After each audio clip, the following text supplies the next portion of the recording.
Cowboys are 2-0. Now let's take a minute to see how you can improve your team. Invite me to the lead, man.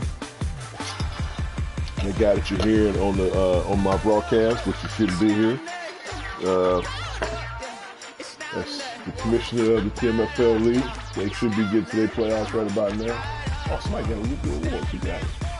Oh, boy, yeah. Oh, and the honey badger. Look at that.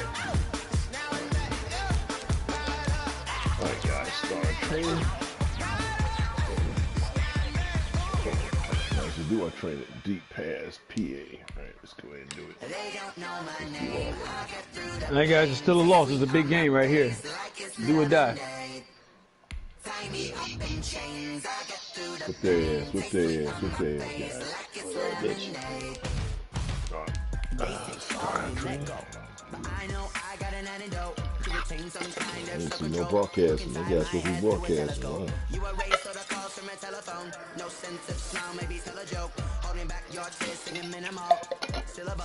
That's supposed to be broadcasting. Me tell you I'm broadcasting. Shut the fuck up, man. Man, your business. Did you send out the thing? No, check your ragged ass phone.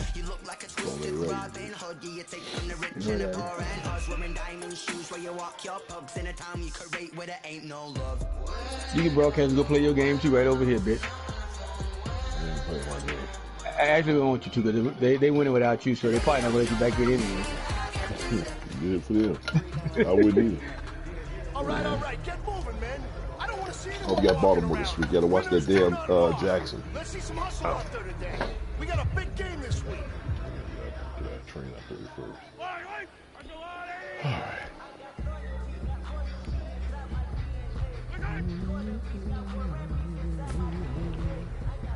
Oh, this thing does not light up under you.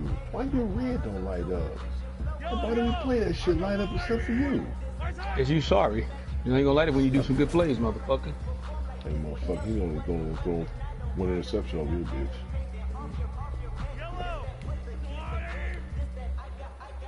Get smart with the ball. Good catch, Kels.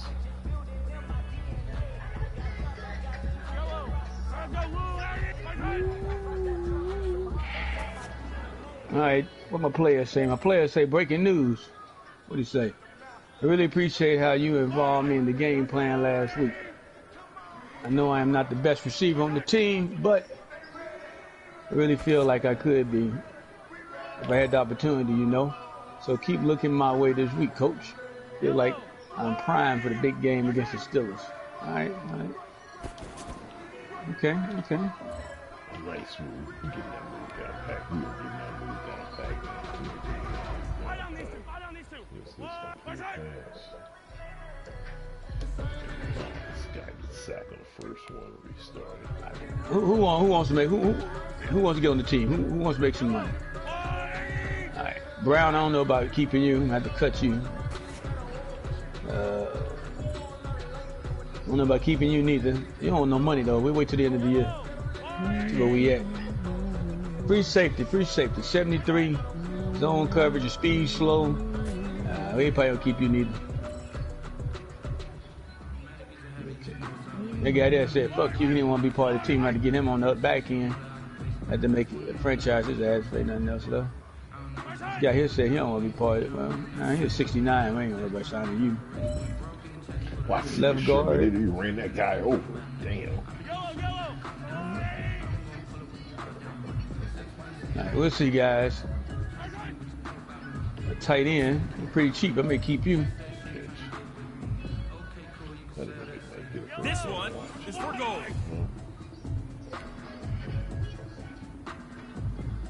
You gotta take your time on this one. You get it right. Right outside linebacker, Ferguson. Well, $15 million. Hold on, let me see if Ferguson will keep it. I can get it right outside linebacker. Good job, buddy. Get that goal, baby. What you like to see. Right outside linebacker. Oh no, hey Ferguson, I ain't paying you all that money. You have to cut your ass. 26 years old too. I'll get another right outside linebacker. Let's see what's out here. Scouting points. Will defeat the physical. Right outside linebacker. There's a flag on the play.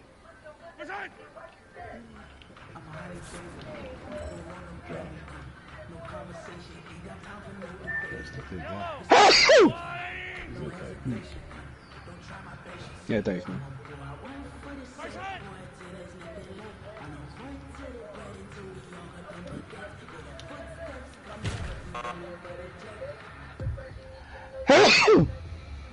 Man.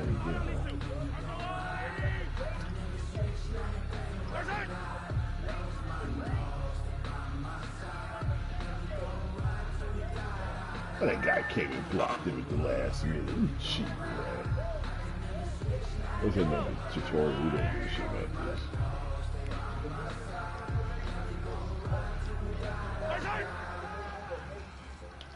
I don't know, right outside linebacker. Things the way things are looking, you may get that money. Ain't none in the draft.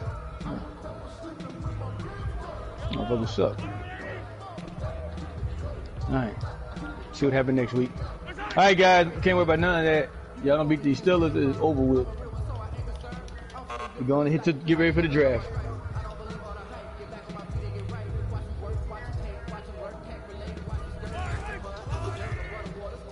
Just to play for real now.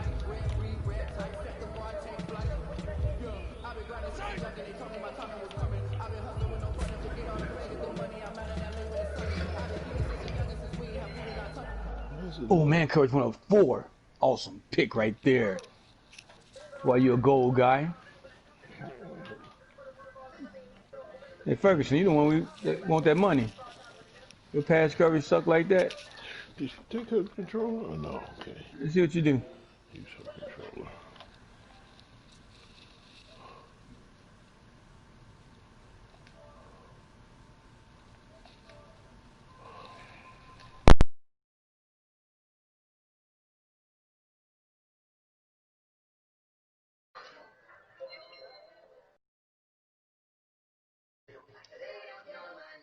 That ain't know my name. That ain't know my name.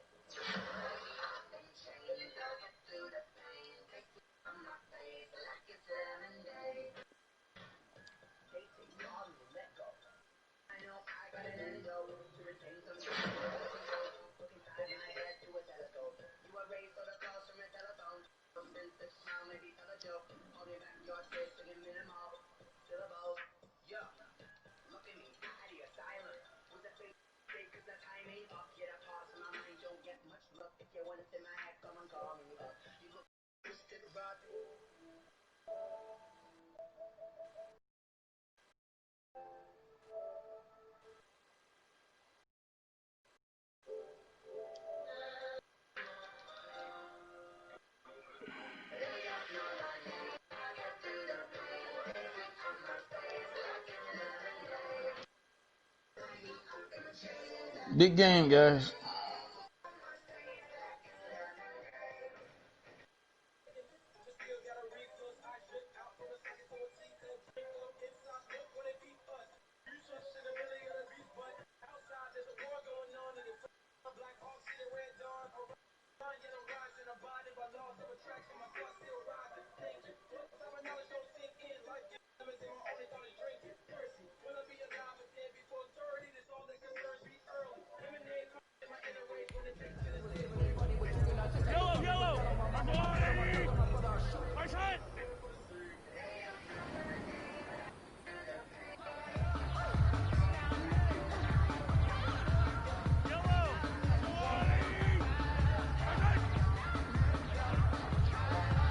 Here we go, guys.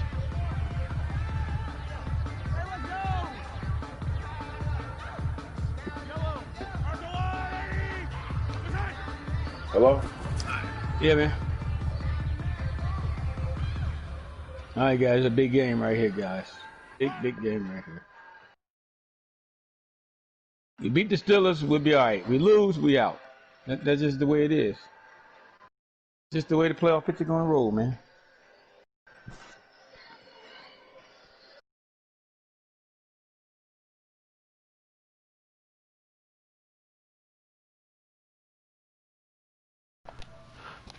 Hey man, is Julian gonna play his game or what, man? I don't know what he's gonna do. Oh, we'll get game against who? Don't he got a game to play? Well, I guess he'll play. Hey, look, he probably gonna look. If I lose, we're gonna go straight to the draft. Well, yeah, it's gonna Because skip ain't the no rest need of the more season. playing no more. Oh, why y'all would do that? Well, that's what I expect from a fake ass commissioner. All right, let's go. Oh, I expect one fake ass commissioner just quit because he's losing like a little bitch. Shut up, man. And then your little boyfriend follows. Be fuck quiet.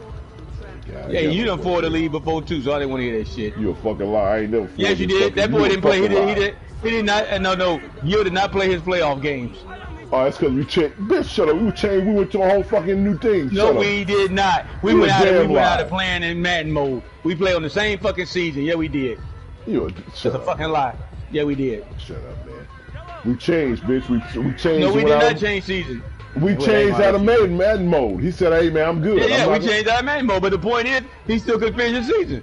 Hey, look, he did you a favor, shit. He didn't do me no favor. He was gonna lose any fucking way. He did himself a favor. Man, we gonna beat them motherfuckers in playoff shit.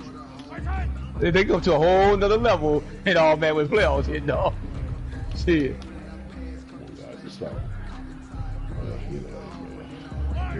Hey man, Julie only won 3 games, man.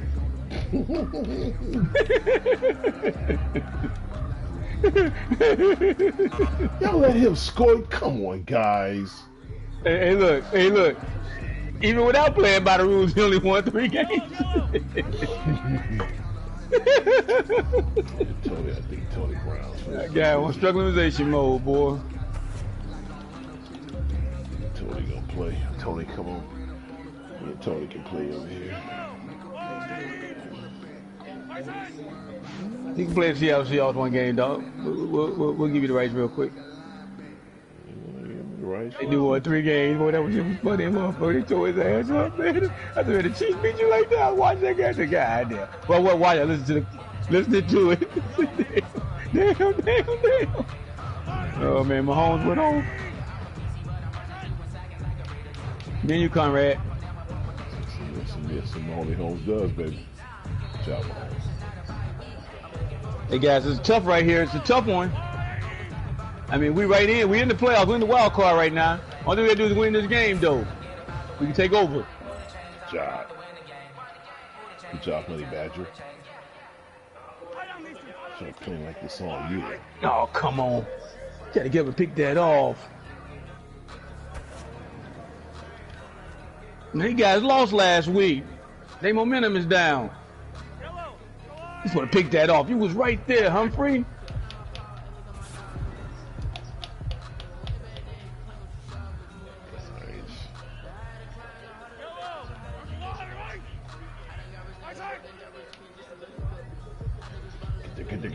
Don't let that ball.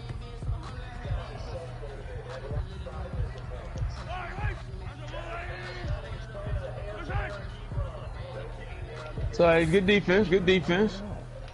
Throw a pass, get 0 yards, so I can deal with that.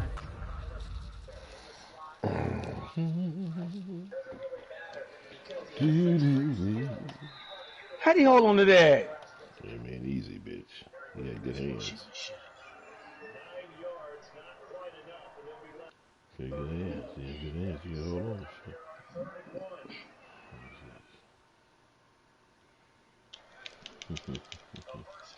He didn't make it. Good hit. Way to come up, Jones. Sidney Jones with a pop. Pop, baby. Big pop. Give him the dance. Yeah, boy.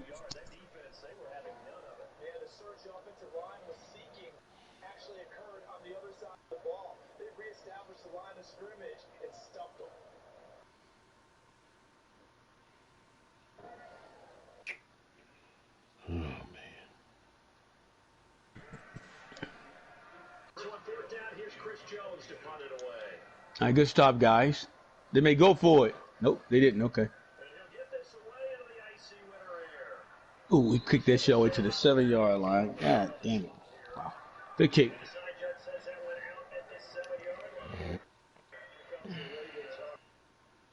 This guy done threw 43 fucking interceptions. Man, this is unrealistic bullshit.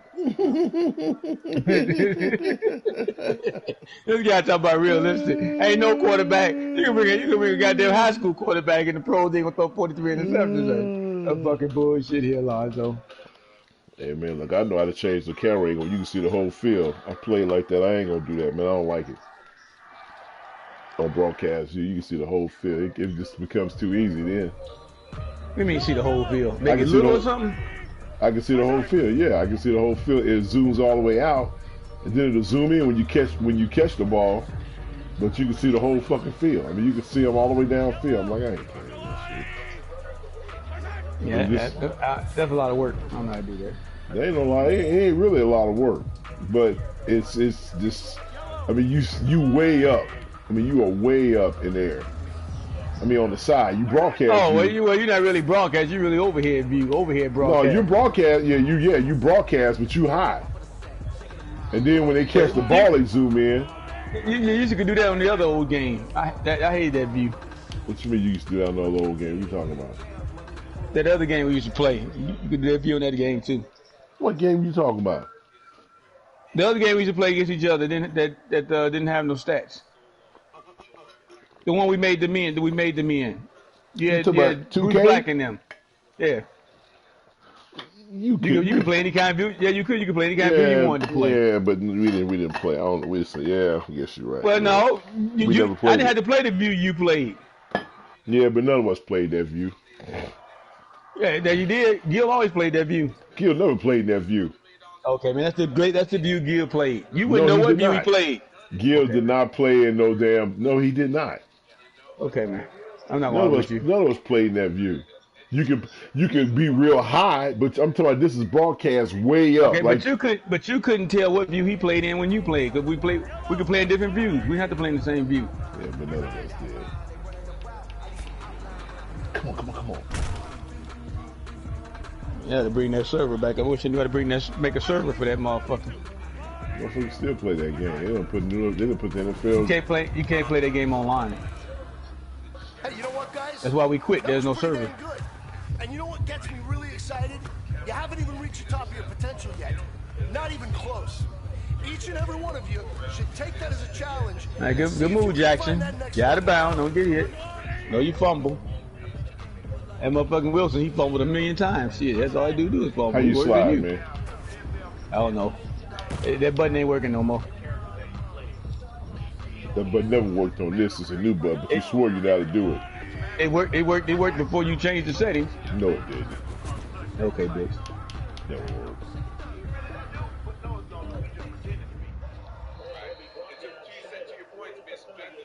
I'll never forget. So when Training Day came out, yes, man, I was like, he did it again. I would always, back then, I would always run home and get online and see what people were saying about the movie. Right. And I literally, with Training Day, I ran home, got online, and people were trying to knock this report. And ultimately, obviously, of course, he won the Academy Award for it. But it's just, like you say, it's just so subjective. You can't. Jones, a one-man wrecking crew. Right.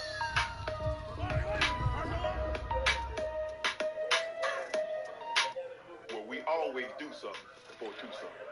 Yeah, moving it very, very well. Looks like the defense on their heels a little bit. You put a score in here, long to go, but you're right, that's a heck of a start. Yeah, and I think this is where play callers. Hey man, you win that last game you played, but you win last week, bitch. Yeah, one bitch. I play Miami.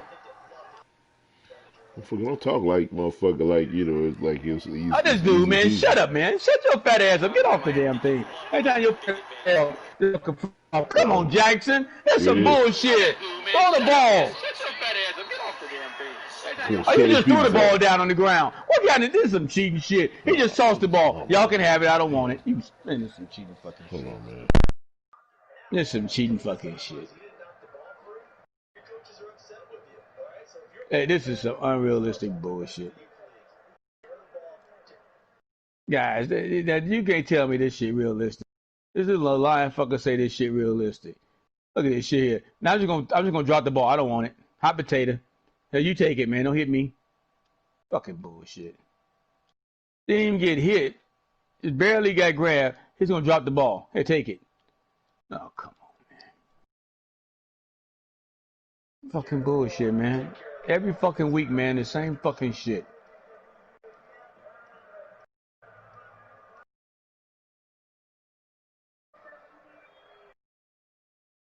Me and you, Conrad.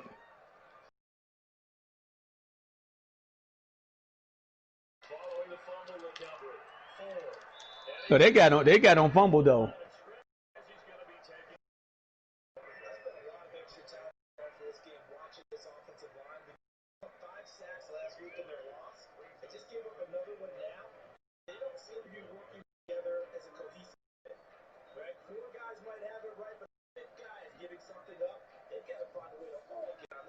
We're getting that money. The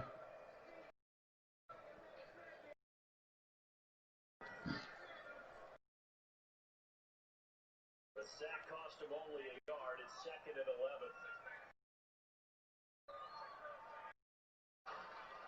From the gun, Ford. Flushed out right. He'll run it. Got some real estate inside the curve. Able to make something out of nothing there. 17 yards in the first down. For Charles in the past, a lot of people called this offense one-dimensional. I think you did. Bob, it was you. I'll be honest, I did. I think the fan base is hoping with this young rookie, they can put some wrinkles in this offense like we just saw. I think you're exactly right, because we did have that discussion that what we've seen in the past from them, they needed to broaden, and they have done it here. Look at what he's bringing to their offense, and now as a defensive coordinator, you get some extra work to do to prepare for him and their offense. A gain of 3, 2nd down. Yeah, I don't know if it's exactly a win-win, but if you're on offense, you'll take that kind of a run, all right? Me and you, Conrad. Found a bit of yardage, and frankly, they're pretty close to staying on schedule on offense. The playbook is still open for the coordinator. And he's going to be down close to the first Guys, down what at the 13-yard line. It goes as a gain of 8 and move chains. That wasn't a huge gain, but those are the types of carries I think they were missing in their offense. They couldn't get him going on the ground. dumbass fucking fumble, man. Meetings that they kind of regretted that he didn't touch the ball. You know, they touched it more last week. He's going to make that same mistake. He's taking care of that early.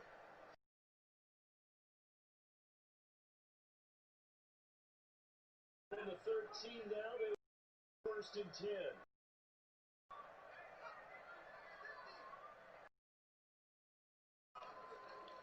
Now Leonard Fournette. And they get to him quickly here as he stopped right around the 13. Tackled that time by Sidney Jones. Not much on that run, Charles. No, that's exactly the way to execute a run blitz there. They guessed correctly that they would move the ball on the ground, honed in on it, and stopped them. Mark that down for a win in the defense's column. They'll get this down inside the 10 for a pickup of about 3. There's not a whole lot of room to carry. No, not at all. They did a really nice job staying in their proper places and not allowing any lanes to open up. To throw on 3rd down, Ford. Flush to his right. Oh, come on, man. He's going to take it in for a Steeler touchdown. We had him right there. Steelers have taken a first-quarter lead. We saw so much of this last year at the college level, but there you go. His first rushing touchdown as an NFL quarterback. With the speed he has, we certainly know he is last because that's Y'all make him dive like that. That's stupid. at the college level. It's something to carry over.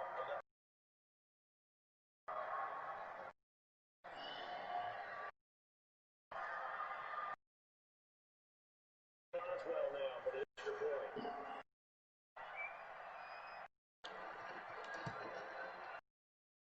And he'll put it through to make it 7-0 Steelers. So this drive spans 7 plays and a 9-yard run off the end.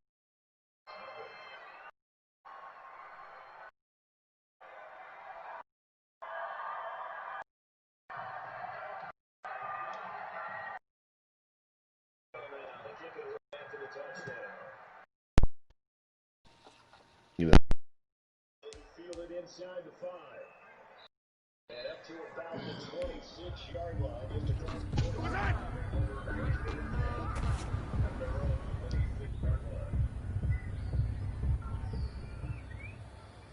The Ravens heading out. Yellow! Underline! In the AFC.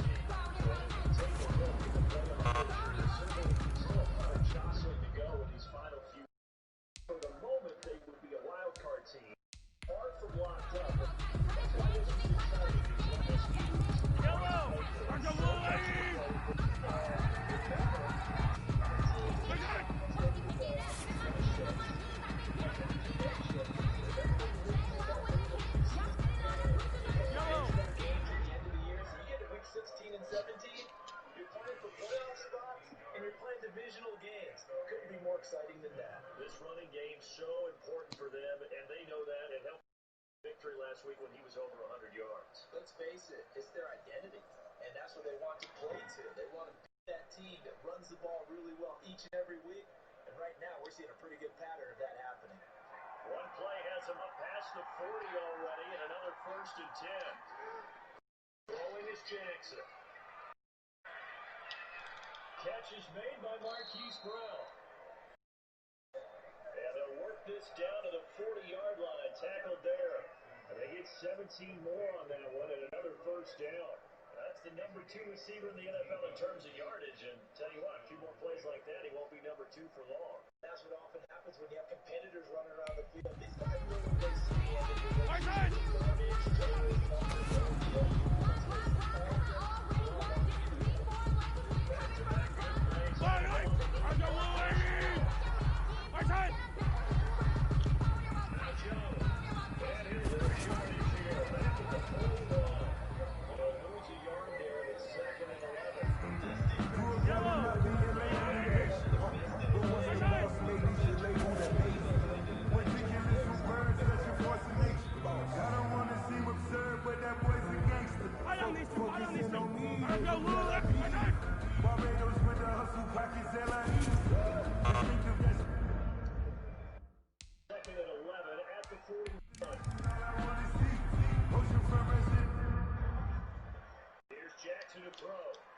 Slant to Brown.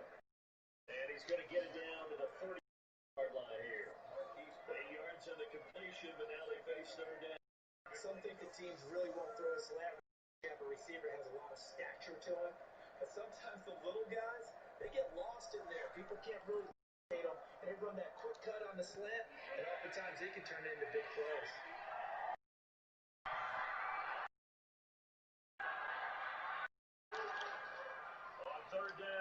Jones. And he picks up the 1st before he's taken down. Come on, guys. Come on. Yeah, let's go a touchdown here.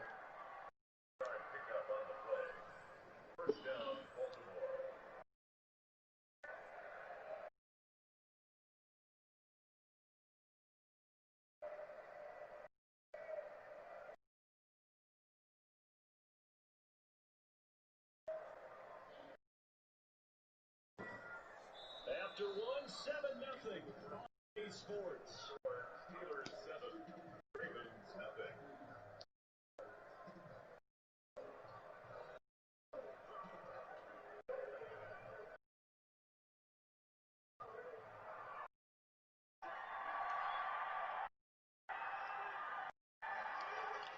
And they'll keep on the ground with Jones. They'll head out of bounds inside the 10. Mark it down at the 9. That burst good for 20 and a 1st down. Successfully runs a toss. Good job, Jones. Cannot do it with an offensive line that can't move. You've got to have mobile players, especially those tackles, who can move laterally and seal the edge in order for the back to get upfield.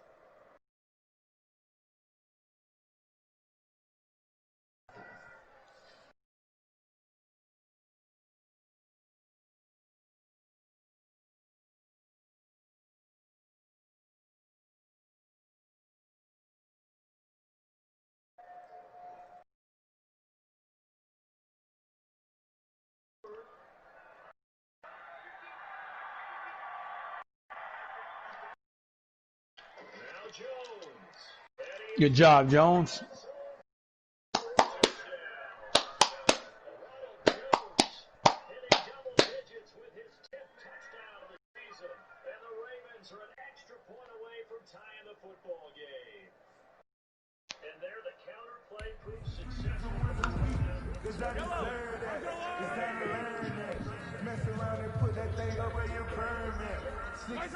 Every year, yeah, I earn that. At the front of this line is where my turn at. Sometimes you need a friend, not the one that just show up and don't win that win. You know that one that's in the hand and one that sees you win. When you come up on that nigga, you better win. And then, sometimes you need a friend.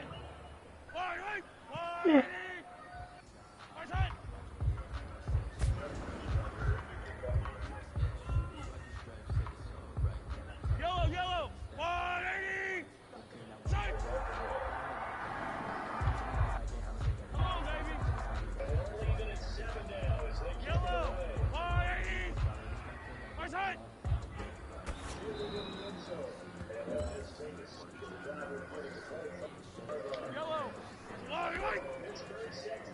All right, guys, let's put some defense. We had them last time.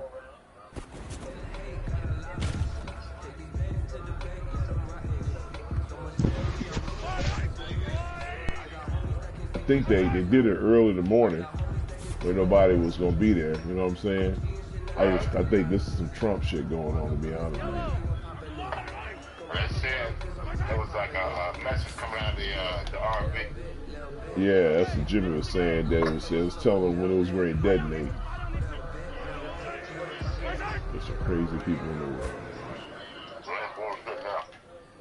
Telling people it's gonna detonate in 15 minutes or whatever, giving them a countdown. So that just tells me they just They just tell them, you know, pretty much, you know, hey, get out the way. So that's why somebody said, man, it's Iran. Ain't no damn Iran. There's some Trump people did that shit. Iran, shit, that was like that motherfucker go off and kill people. Yeah, that's what I was trying to tell this dude. Ain't no Iran. So fucking that's some shit that you know what I'm saying, that's some straight up whatchamacallit. So that's all that is.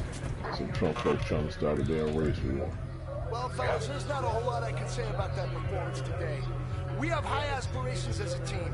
If we want to get there, we got to raise our game. Because if we repeat what I saw out there today in our next practice, it is going to be a very long season. Nuts, man. I never thought it would get to this. Not like this. Oh, I did. I'm telling you, man. If you look at how these people are, videos. If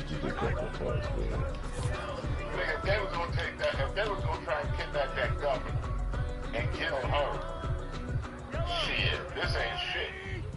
Yeah. I mean, you gonna try and kidnap a governor and kill her. Yeah. I told you I accidentally gave my phone number way off the air, man. I've been getting called from Trump motherfuckers, bro. Really? Yep. What are they saying?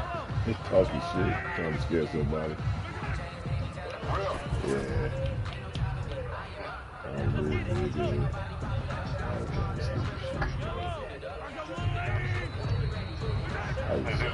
I just laugh.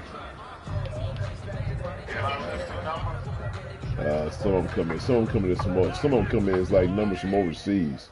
Like has a V and then like 12 digits or some shit. I'm like, yeah, fuck y'all. One guy, what the fuck is your problem? Talk about a process, man, fuck you. I like getting a call, man. You know what? We got your phone number. We can find your house. Fuck you, bitch. You ain't scared of nobody, motherfucker. Suck my dick.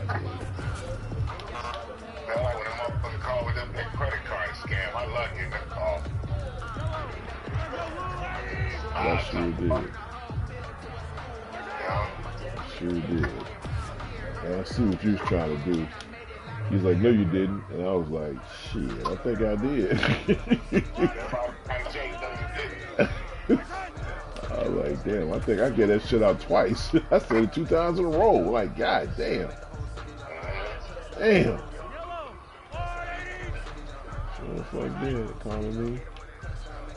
Just wanted to make sure this shit was real. Yeah, bitch, it's real. Fuck you. Well, fellas, there's not a whole lot I can say about that performance today. We have high aspirations as a team. If we want to get there, we got to raise our game. Because if we sure the fuck did. Is this J. Rao? Yeah. Guys, what are y'all doing? It's fucking Melvin. Come on, man, we gotta stop. Do I know you, motherfucker? I listen to your fucking radio show, you fucking bitch.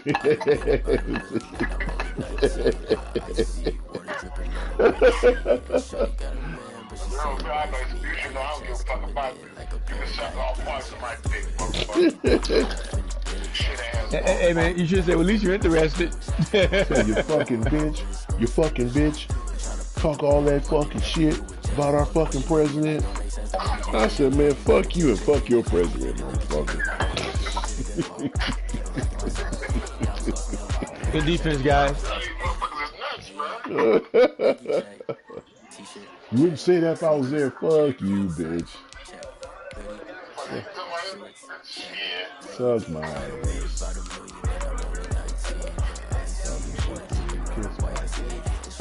Here's a list of all the players. How come he don't never fumble when What we kind hit of fucking language is that? What kind of more. fucking language is that? Select a Bitch, you scout call this me on my player and personal phone. unlock Suck his my best ass. skill. Use this information during the draft to make your picks. Each skill unlock will cost you scouting points. Oh Unlock yeah, this he player's has. I true ought to skill call his ranking to ass. see if he I is ought a to call him you on the just air. found a diamond in the rough. Good Other defense. teams will undervalue this player, and you may get the next Tom Brady. Hey, man, tell Lester said Merry Christmas, man. Jimmy said Merry Christmas. Jimmy said Merry Christmas. Nah, he can hear you through the game. But yeah, man, that motherfucker, man. Fuck that.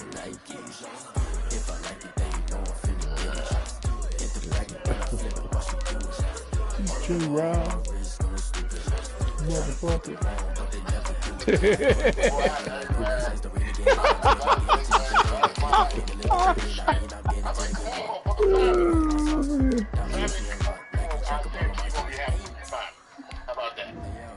Yeah, you like fucking with them motherfuckers like that. You like fucking getting them. You like getting them on the fucking air. Think they on the air, then you fucking cuss them out. You know, you get off of that shit. You're right, I do. Flag on the plate. I really do. Yeah. That's a flag laughing and shit. Yeah. Hey, man, fuck you, pussy. Hold up.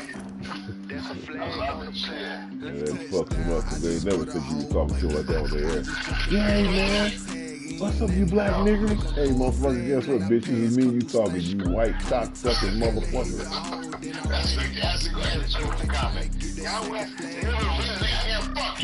Now let's take a minute to see how you can improve your team. That's, I can hear it in your voice, motherfucker.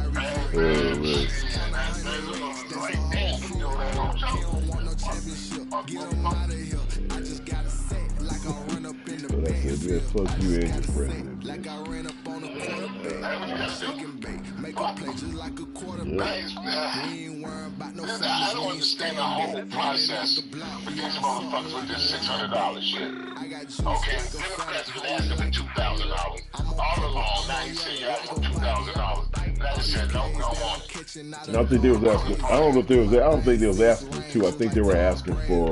They were asking for whatever it was before, and that wasn't 2,000.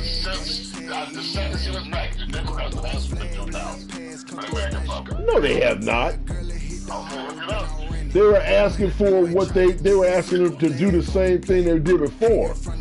The 1,100, whatever it was. I believe it was asking for $2,000. Well, maybe you're right. This motherfucker came and threw a monkey wrench in a whole that stupid motherfucker. Wow. He came, but see, you know what he's doing. He's doing this so people can say, "Oh, the president's trying to give us more money." He's just doing it for himself. That's all he's doing it for. That's all he's doing it for. It's week 3 of the NFL on EA Sports. Mike Pence had to get somebody by his election. He's leaving town. He's leaving the country. Well, now,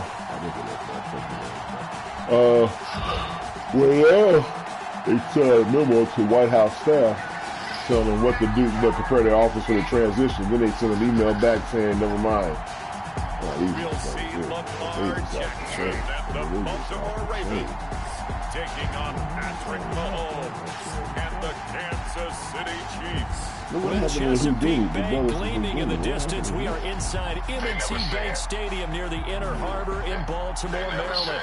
The two teams emerging from their respective tunnels a minute ago to the approval of this Baltimore crowd. They're all set as their Ravens will match up with the Kansas City Chiefs. Chiefs. A heart attack, man. Shit, that's natural causes. Yeah, but he went in bad shape. It looked like he was in bad shape. It doesn't matter. with Charles Davis, as always. I'm Brandon Gaudin. Charles, you talk about storylines in this one. I think it begins and ends with our two quarterbacks, certainly two of the best in the business. Let's see. Oh, boy. It's not unknown. Yes, it's unknown at this time. Yeah. Yeah. Wow.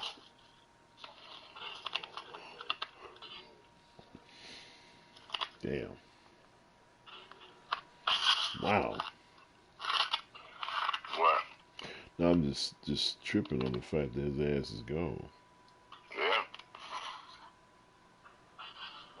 One of my classmates is in the hospital now, man, from the COVID. Is that right? Yeah, man.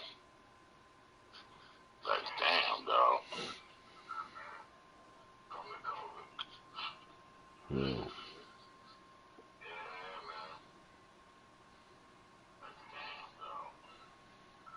Uh-oh. Where the hell this one? Oh, man. West Love. One love to ecstasy. Legendary Houdini. This man was legendary and a pivotal member of one of the most legendary groups in hip-hop. This is sad, man. Yeah. Q-Tip from Rip to Ecstasy from Houdini.1.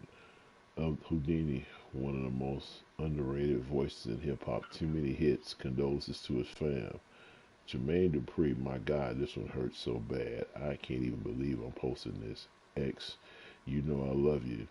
Thank you for every word, every conversation, every good time. May your soul rest in power. Wow. Arrested Development. Rip X to his family and friends and legendary ecstasy from the landmark. The first to make adult hip-hop.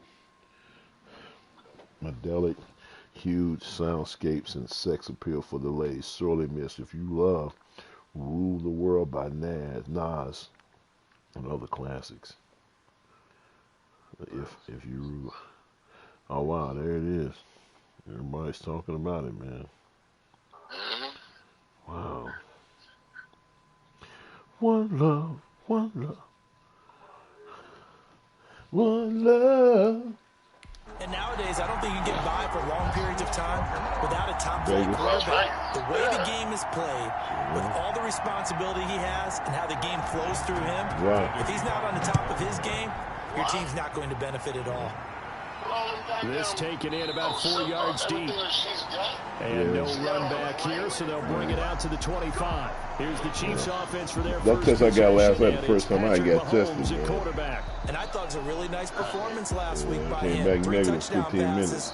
I think that signifies exactly what he was getting done. He did have the 1 interception. That's the ratio you say you're okay with, If right? you go 3-1, you're going to be pretty happy over the course of the season. And let's face it, he'll never blame the receiver publicly. But behind closed doors, he probably told his agent, hey, what's the deal? I should have had a perfect game. The first carry now. This is Williams. And not much to speak of. Call it a 1-yard gain up to the 26. All right, guys, we're home to a field goal. The numbers for Williams a week ago. He was able to topple the 200-yard mark and a rushing touchdown. You never get to 25. Just fucking take a knee. Surprising, all those yards he accumulated only found the end zone just once. That doesn't even seem fair, does it? But still, the 200-yard mark, something he can always carry in his back pocket.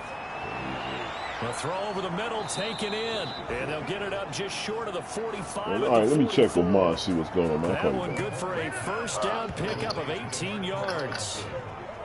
But remember, they tried to give him the ball and let him run on the last play, but I think the light bulb went off in their play caller's mind, and this time, they get it to him the more conventional way, and it's much more successful as well.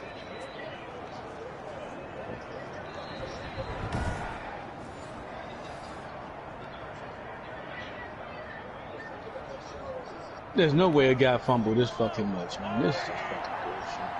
Stop running. Now a first down carry, it's Williams. Oh, good job. And across midfield he goes into Raven territory. Because he get hit in the backfield and fucking fumble too. Shut up. Call it 8 yards. And it's was that the case? We should mention, to go along with a great game he had last week, he was rightfully named AFC Man, you say you was Offensive very Player good of the Week. off the mic. He shares that with his offensive line, the tight end, his fullback. He's looking for more and more of that in this game. On second down now, it's Williams. Oh, come on, pick that off. Down close to a. This is talking to him.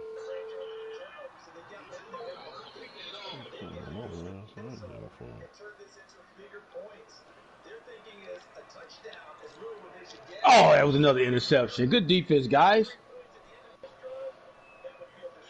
I don't know if you saw my last Marco Polo. Your message did not come through. I see you had on headphones, but I'm guessing that somehow your phone wasn't connected. Big hit.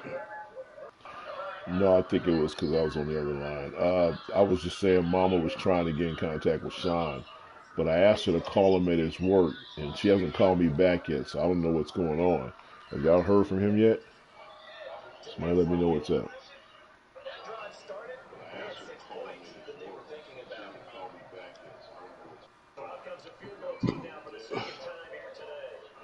First down at the Ravens 42. Damian Williams was dinged up a little bit in 2019, and Kansas City brought in LaShawn McCoy to supplement him. But when healthy, Damian Williams is a terrific back. All right, guys, y'all help him to a field goal. Let's go down and get this touchdown. No more fumbling, guys. How about the longest run in the league in 2019? 91 yards against the Vikings in Week 9. Many thought he was going to get caught, but he used the scoreboard in the stadium to make sure that no one was behind it as he carried it all the way to the end zone.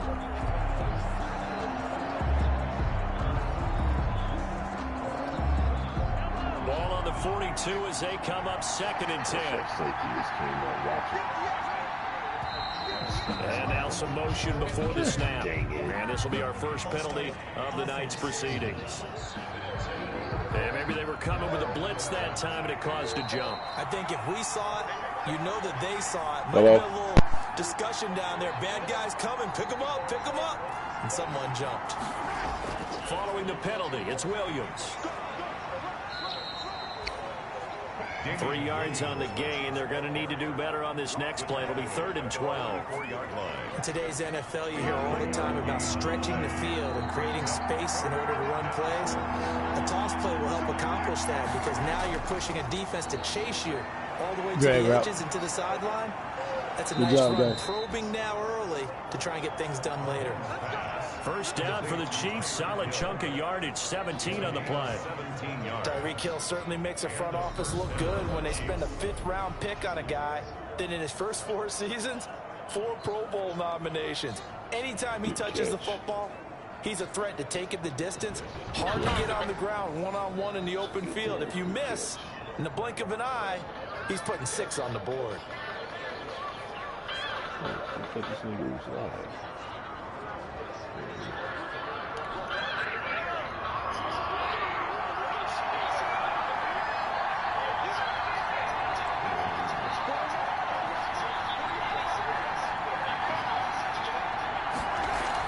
They'll run on first down. Williams. And not able to break away this time as they're going to stop him right around the line of scrimmage. 2 yards the loss, 2nd and 12. The running lanes have definitely not been there for him here in the first half, and I don't think it's all been his fault. His offensive line hasn't given him much space. A loss good throw, Jackson. There.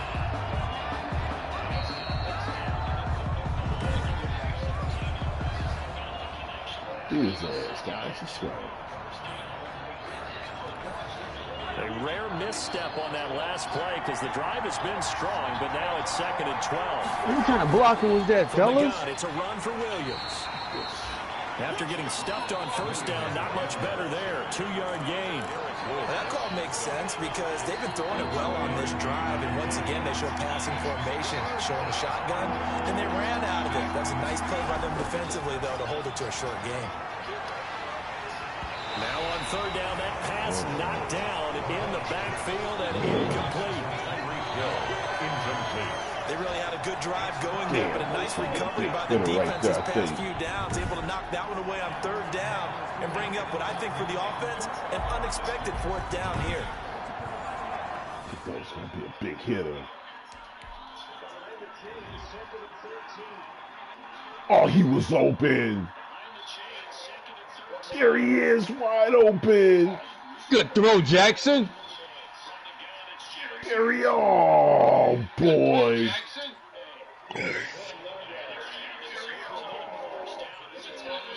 Kelsey was wide open. God dang it. That was going to be a big play.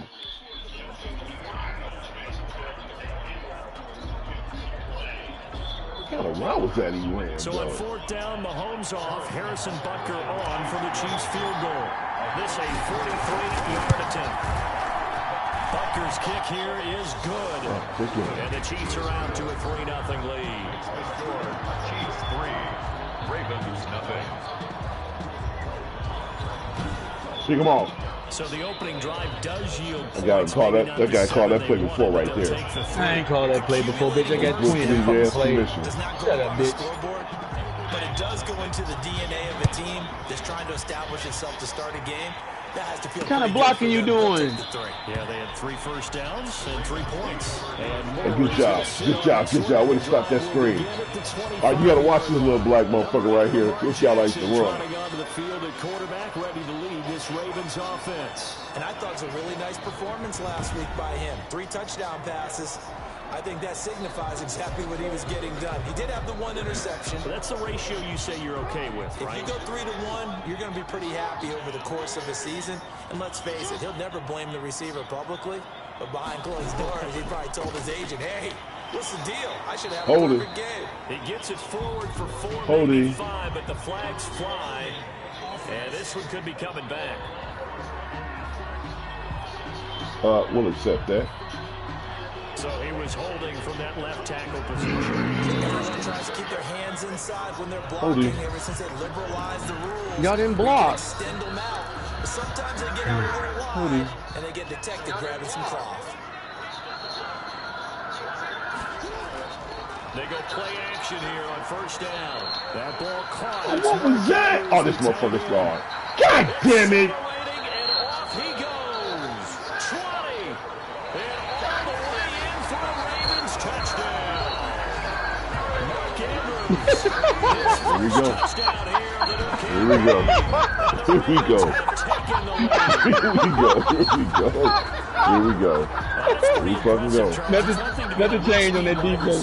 For them guys I see, boy. This motherfucker made 3 people miss. Yeah, you don't get that very often. What you're describing is more like a Tyreek Hill, a Devontae Adams. There's a tight end doing that to you. Fast. Tight end pretty fast. Or can line up in line and look like an extra tackle on running plays. He took that bad boy downfield just like he was a scat. All right, guys. Before the game, he told me, I'm going to have a zinger or 2 today. And I thought, a zinger or 2? I guess that's a zinger, right? That's a zinger.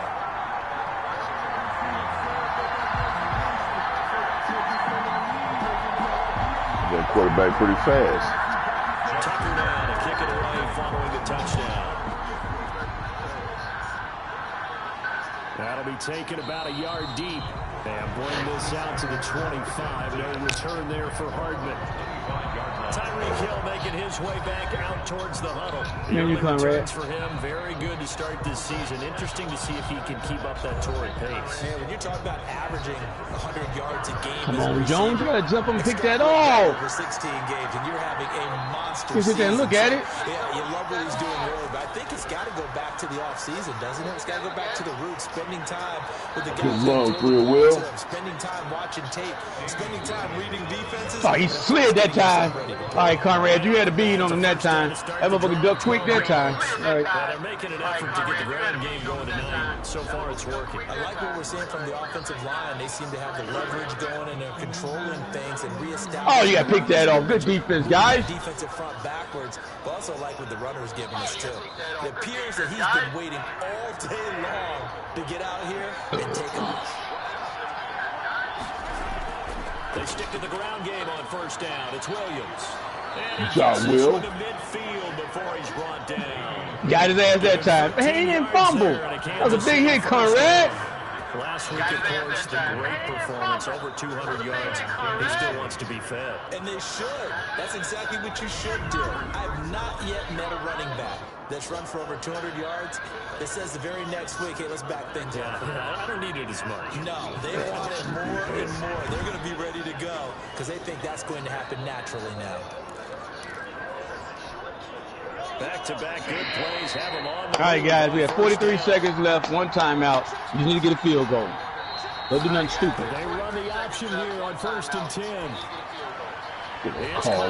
Call illegal man downfield. God dang it. Down to the 40-yard line, tackled there.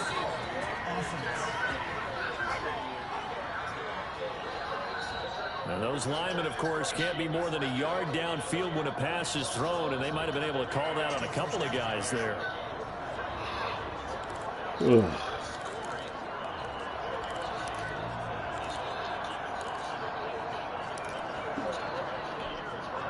Big throw.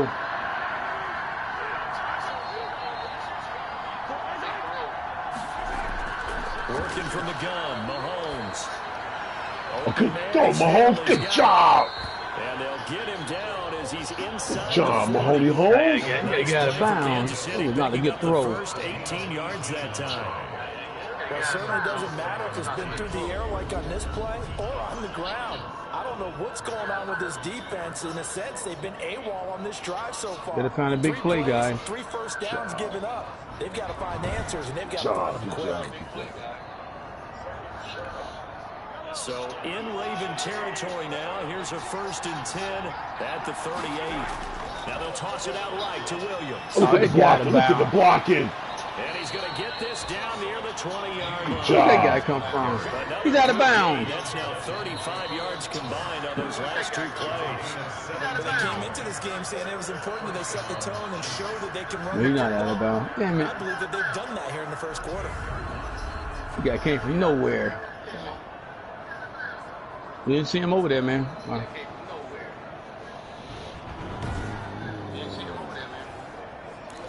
Man, you Conrad.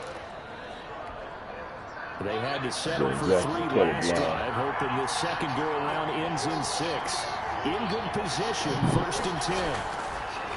They'll run for the first time with Clyde Edwards-Helaire.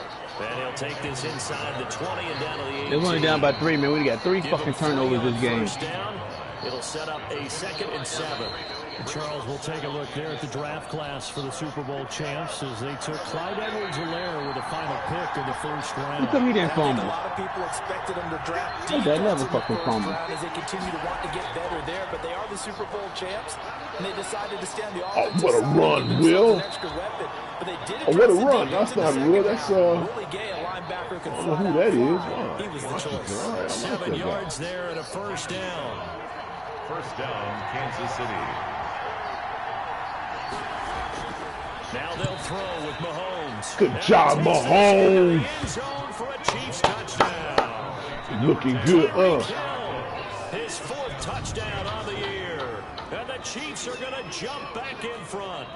All the receivers in the league are plenty good enough. Otherwise, they wouldn't make it in the NFL. But the ones that go to the Pro Bowl, they have refined route running ability. Good job. Harrison Butker is on for the extra point. And it's through, and that makes the lead 10-7. So this drive spans 7 plays. And it's capped off with a Kansas City touchdown.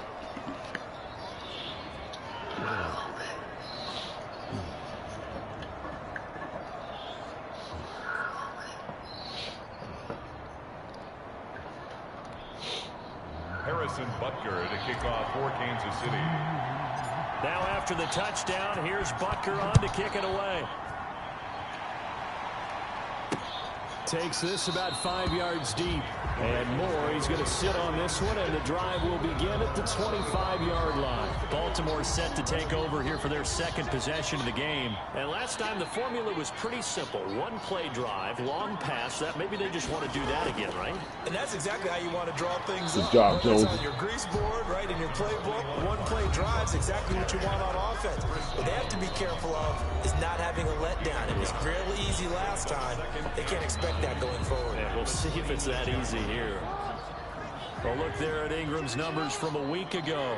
16 carries, 96 yards. Are we playing old school football now? We've got the top 10 rusher in the league. He's sitting at number 10, but he has a chance to move up with a big-time game. So expect that offensive line every time they go to the bench and tell the offensive coordinator, let's run the football.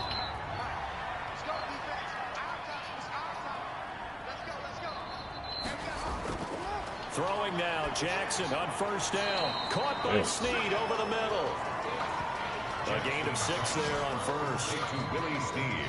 A 6-yard pickup brings up 2nd and 4 at the 45-yard line.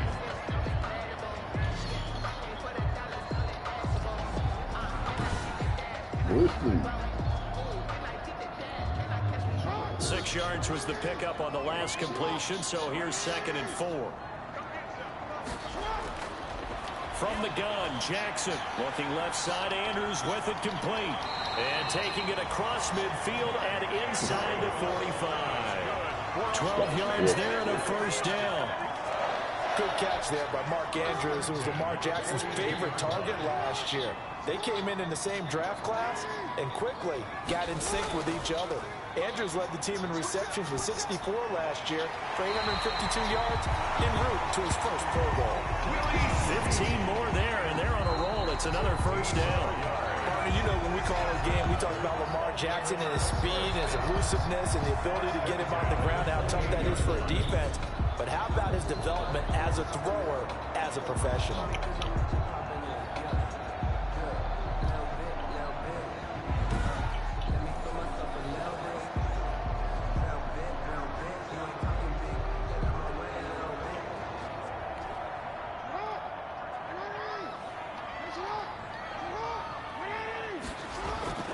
Throwing on first down, it's Jackson.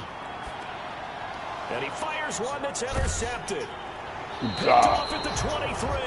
And his guys will take over at the 25-yard line. He's at it again, Charles. He had the pick 6 last week. Not a pick 6 here, but an interception. Right to Oski, because that's the word we use when we intercept a pass. Oski tells your team to rally around and block for you. Well, that worked really well last week because he made it all the way to the end zone. This week he got the Oski, maybe not a touchdown, but boy, he's playing really well.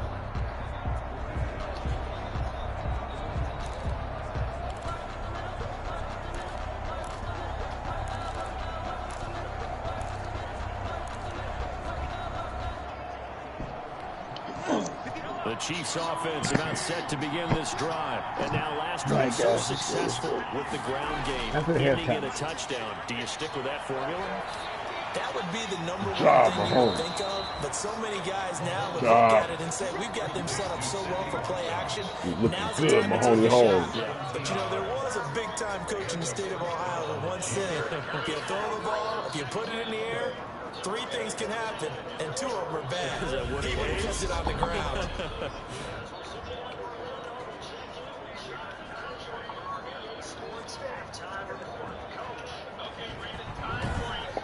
10-7 our score after 1 right here on EA Sports. 10, Ravens 7.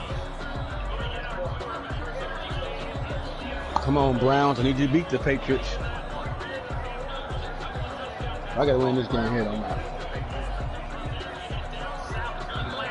One play has him up past the 40 already, and another 1st and 10. Yeah, that one of your games trying to beat the Patriots. Here's Williams. Yeah, shut up, and he takes this up right near the 45-yard line. Number 26. Pernell McPhee in there on the stop. Well, the end of all that hitting and hollering, it was a 4-yard run. Come on, Dolphins, beat the Bengals too. They feel pretty good about themselves. Defensively, you have to feel okay. Needs to be up, man. Fucking 3 turnovers. Stupid shit. Get Conrad, you missed that tackle. That's when you start to feel good about yourselves. A gain of 13. It's a 1st down. I know it's a little bit of a cliche to talk about all the tight ends who are really wide. So we get the ball at halftime, guys. Let's just play football. Kelsey fits that perfectly. He led all tight ends last season with over 1,200 yards receiving, 4th in the NFL. I think he's one of the gold standards in the league for the tight end position, and I don't know if anyone has any more fun playing the game than Travis Kelsey. So a big pickup that time, and Charles, defending AFC Player of the Week, maybe bucking towards another award this week. Yeah, and they say they don't really care about the individual awards. You and I both know they do. It means a lot to them. It means respect around the league. And if he's able to show those kind of hands all game long, he can win a second one.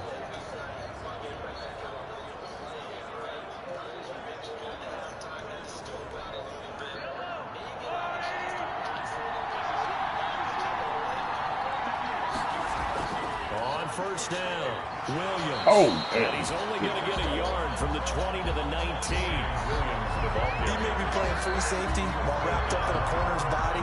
But Earl Thomas is the best center fielder in the game. He cleans up everything. I got to pick that off. He put it in the double coverage. I think he just has intelligence, understands things, and need your glasses fixed up.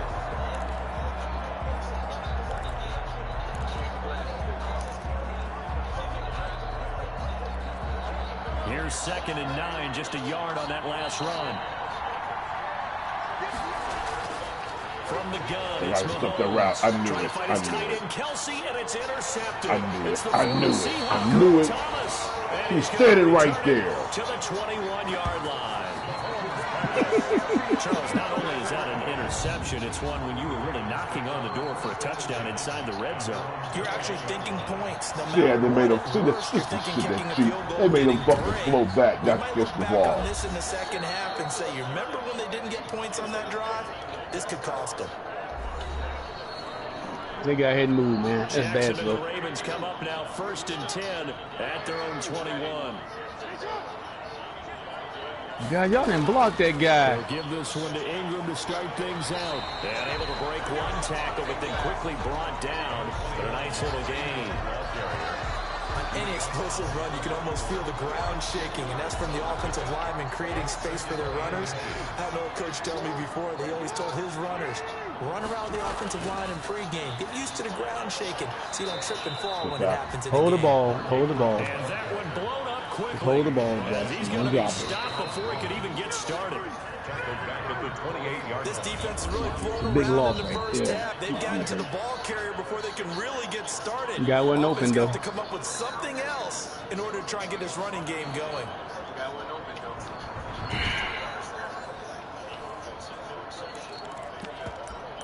Getting gun shy, guys.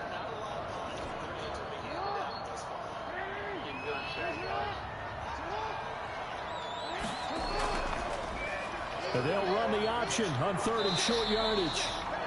And he's going to have a Ravens first down as he gets it up past the 35. Good throw, Jackson! That guy gone! You can't catch him? Good job, Jackson! Big throw! Over and over because it's almost like a ballet that has to be choreographed. But how about once he made the decision to go, he committed to it and went. Let's face it, most teams are going to defend the running back much more than the quarterback on that type of a play. It's a big throw right there. Ain't no bomb, bitch. That's the inside guy. So from the Shut up. 36 now, 1st and 10. And they'll let the quarterback keep it here on 1st and 10. How the fuck did he get out of that? That's bullshit. Don't you worry about your game, bitch. It's a gain of 7, and it's a 2nd down. That's the real Jackson. So he didn't fumble. 2nd and 3 at the 42-yard line. I guess if these dogs Jackson outside, good throw. Give and keeps it. And this play will be blown up. He'll lose yardage back at the 38. That 2nd down play nets a -4. Well, he'd had success earlier in the drive, keeping it himself. Not here, though. And sometimes when you have that kind of success, you can fall in love with the option a little bit too much and not give the defense credit for making adjustments themselves. And that play starts to lose its effectiveness. All right, let's go, guys. That's big throw right there. Feel here. On 3rd down, Jackson. Forced out to his Fuck you, left you. He's got a Fuck you, left this side. And he will have a Ravens first Worried about the wrong game. Jackson can turn red on that motherfucking minute. Jackson always a threat to run. He's got the first down. He was And he don't fumble over there. That's Fucking bullshit, man.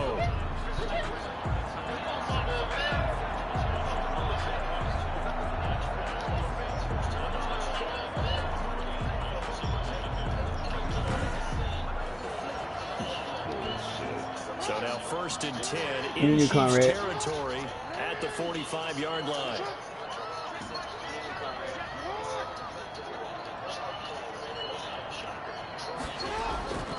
They run. It's Mark Ingram. Way to hit it, Humphrey. A couple down to the 44. Mark Ingram. Well, any lane that might have been open there was closed pretty quickly, and that was because the defensive front, they won that battle at the point of attack at the line of scrimmage. They used great leverage, held their spot, and stacked him up. You getting 2 yards. He didn't have that. It's Ingram, and the running lane's non-existent. Hey, right here, guys. You got to stop him right here. Stop him behind the line. It's a loss of a yard, so it's back to 3rd and 10. Well, that play was over before it even got started. Thanks for nothing, huh? How about that? That sets up a very difficult 3rd down call now. Oh, come on, guys. You know he going to run the ball. Conrad, what kind of angle was that? And they need a full 10 yards on 3rd down. From the gun, it's Jackson. And that will be incomplete. So 2 3rd-down conversions on this drive, but not able to get a 3rd, and now they deal with 4th down. A lot of times it's that first read that you have. Maybe you get it in pre-snap, and he locked in on his target, but he was covered quite well, and that one's incomplete. They only punted twice in the win last week as he gets this one away. Good job, Queen.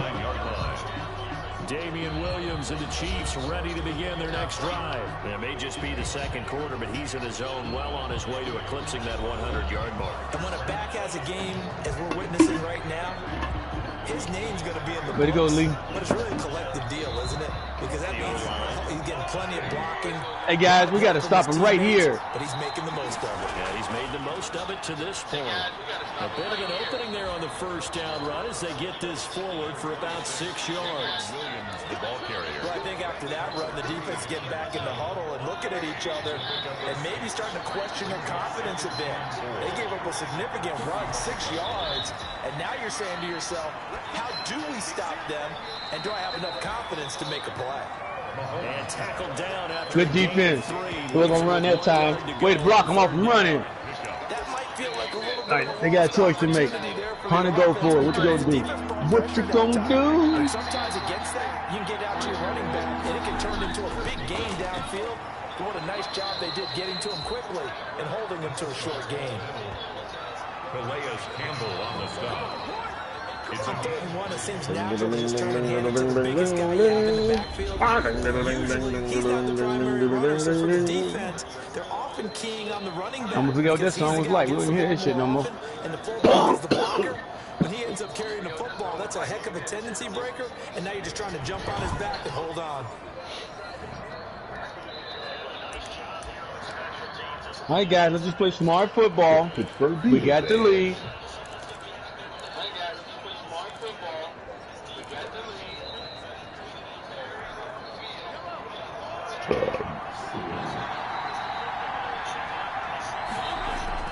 On 1st down, Mahomes. A quick slant to Hill. Good job. And taking it across midfield and inside the 45. Jones gonna break that outside. Pittsburgh, slow him down. If you're going to blitz, likely going to leave you in man coverage with this guy, and that is less than ideal. It is, because just about any offense that has an elite receiver, if you blitz and have him in man coverage, you're going to him, even if he has an elite defender on him, because he usually knows where the ball is before the defender does. So in Raven territory, hey guys, we gotta make it on the ground, man. We cannot throw this ball down here. Shotgun snap to Mahomes. Complete, the tight end Kelsey. And he's going to get this down near the 30-yard line. Back-to-back nice gains. That one for 14 yards and another first. And what a nice example there of a tight end doing exactly what he needs to do. How about how he worked his way to the outside? Oh, man, got in the way. God damn it, that was big. After that, we count that as a bonus. And indeed, he gets enough for the 1st down. And he'll be taken down after a pickup of about 7 as the clock will stop here for the 2-minute warning. 2 minutes remaining in the 1st half. 10-7, our score.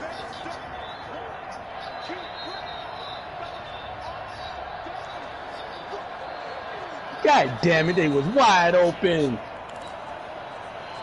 I didn't even see that. That hurt right there. From now, we'll send you to Jonathan Coachman and our crew in Orlando. Coach will have a look back at some of the stats and scores. Always a guy that jumps in me. He didn't get the ball off. Got to back up a little bit, Jackson. This guy can't punt worth shit.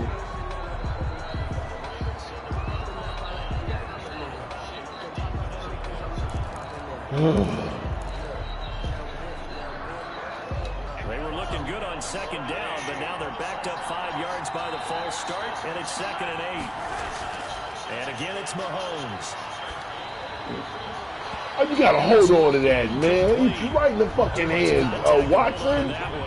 Come on. You drop that. When you read zone, you've got to stick it in there before your receiver gets to the next guy in the zone. Otherwise, you bring him into the play. And that's precisely what allowed that defense to disrupt the pass. On play action, it's Mahomes. And he's going to be taken down. Back around the 35-yard line. Now the Ravens going to use one of their timeouts. It's just their first, so they'll have 2 remaining before we get to halftime. Butler on for the field goal. A 52-yard attempt. He missed that. Oh, he made that. Leaking to the right. God. And missed it by a foot or 2. It's no good. And this score will stay right where it is. 10. Ravens 7.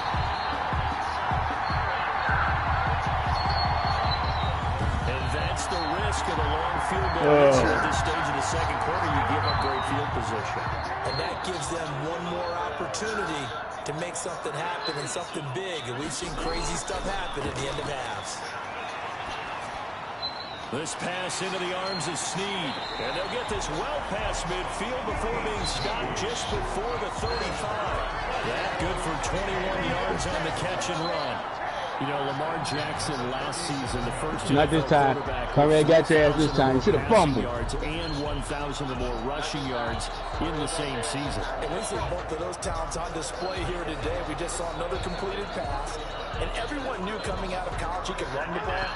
But for some reason, we didn't analyze it throwing the way we should have. I think every time he completes a pass, he says to himself, take that. Oh, this is bullshit here. There he goes. This is bullshit. Mark Andrews with 2 touchdowns on the season. Yeah, touchdown again, though. The lead don't look the same no more, though. For a big tight end, he can sure move like a slot receiver when he gets a head of steam going. And as a defensive back, you've got a big decision to make when he's moving like that.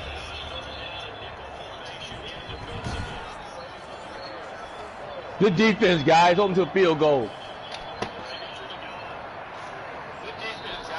Tucker now for the extra point.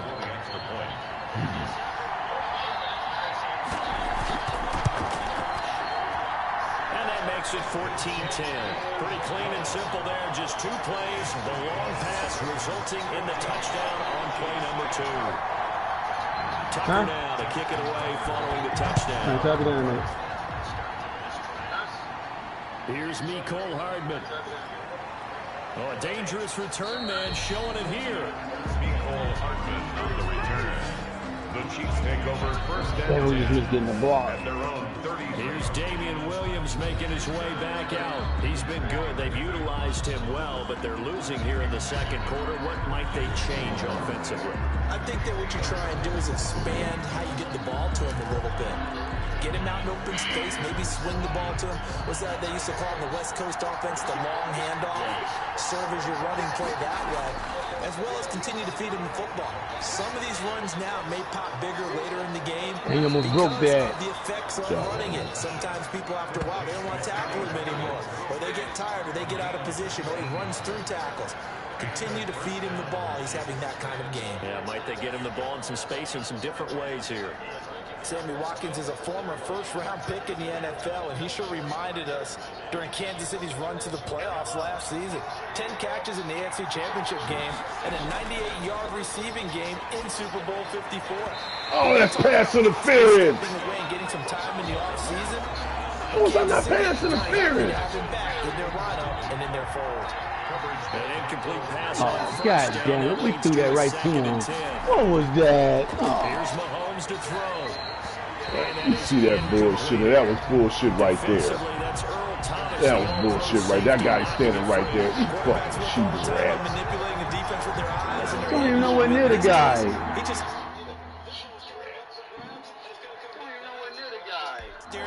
Wow. Down, that allowed for excellent coverage. That hurt right there, man. That's a deflation right there. Come on, guy. You threw it right to him. What is he doing? Why did he do that? Taken down. They sack him back right around the 44. The Ravens going to use the second of their timeouts as the clock will stop with 34 seconds to go before halftime. On fourth down, Tommy Townsend. Good defense. Kansas City. Yeah, I'm coming. Huh? He was only asked to punt once in the victory last week as he sends this one away. Here's more on the return. That'll go as a punt of 32 yards. And the Ravens, they'll take over. Coming back out to take the field, Mark Andrews and company. And we roll the highlights of the game he's had. You know, when we talk about wide receivers and how you shut them down, what about when you have a tight end like this having a game? How do you stop him defensively? It really changes what you're trying to do because defensively you're worried more about the wideouts. Okay, how are we going to cover them? The running backs, how are you going to shut them down? But the tight end is that elusive, unique player. Linebacker covering, cornerback covering, safety covering him. Always has the advantage. Usually has final answer against anyone who tries to defend them. The Raven offense set at the line for this next drive. And with time quickly fading here in the second quarter, not sure how aggressively, offensively they want to play this. I think we'll find out just how much they trust their guys in this situation if they decide to take a shot. Ravens going to use their third and final timeout as the clock will stop with 21 seconds to go here in the first half. The big play to start him out has him at the 45 already. Jackson from the shotgun. A short throw caught by Andrews. And the result here, a pickup of 8. Leaves him with 2 to go on second down. 8 yards on the pickup. Brings up second and 2 at the Chiefs' 47-yard line.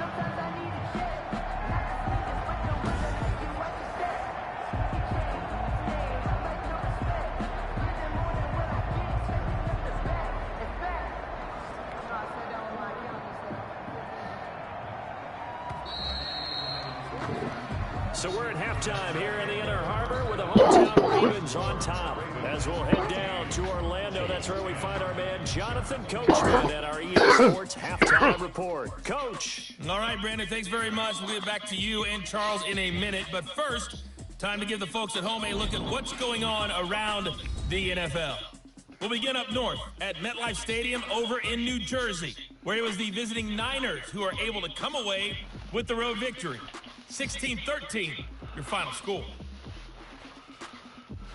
From there, we head down south to Atlanta. Check on the Falcons at home at Mercedes-Benz Stadium. And they were winners in that one as they take care of the visiting Chicago Bears. Julio Jones, a touchdown catch in the victory. Lastly, let's get out to Jacksonville. See what's happening with the Jaguars at TIAA Bank Field.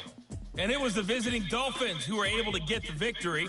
28-14 was your final score.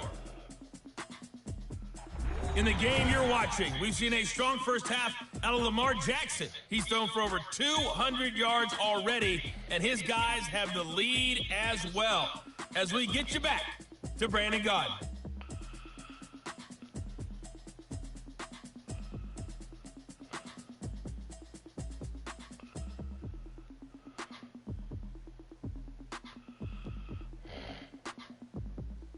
All right, Coach, thank you, and we welcome everyone back for quarter number 3.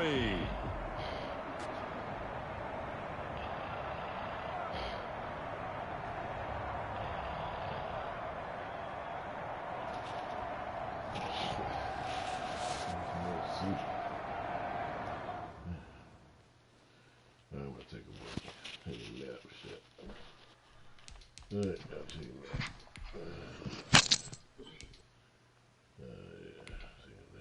All right, guys.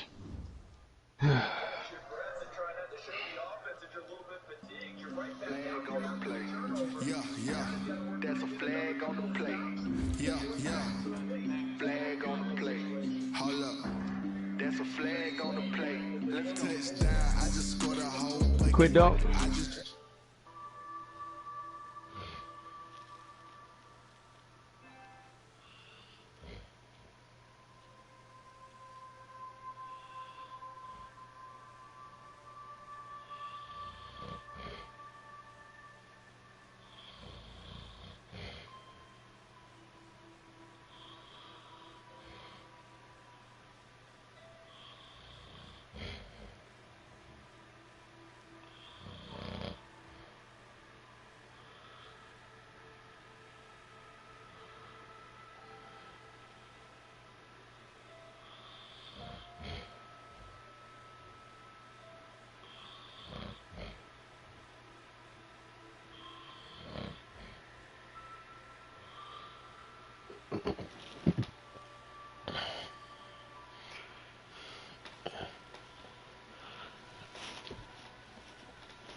Detectives wanted him.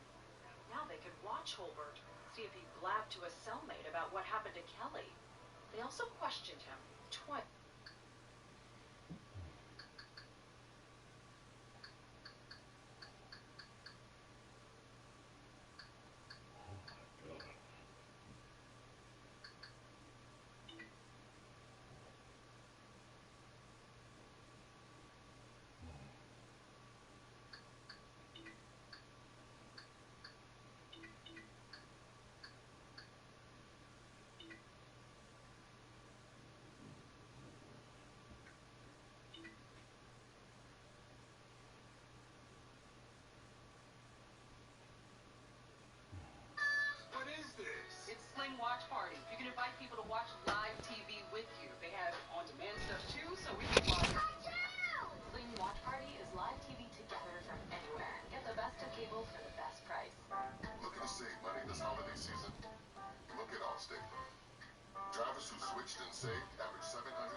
than $24, a PlayStation for less than $16, and a 4K television for less than $2. Go to DealDash.com right now and see how much you can save. Remember, shipping is always free. No more waiting. This year is gonna be different. I'm gonna seize the day. I want to stop bottling up my feelings and express myself. This year, I want to spend more time with those who matter most and build my support network. My New Year's resolution: get happy.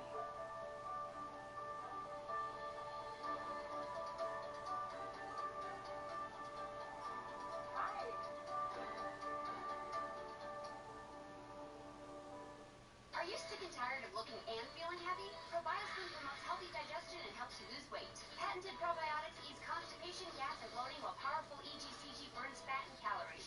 Unleash your potential with Probiotics, the #1 probiotic fat burner at Walmart. This is CNN, the world's news network.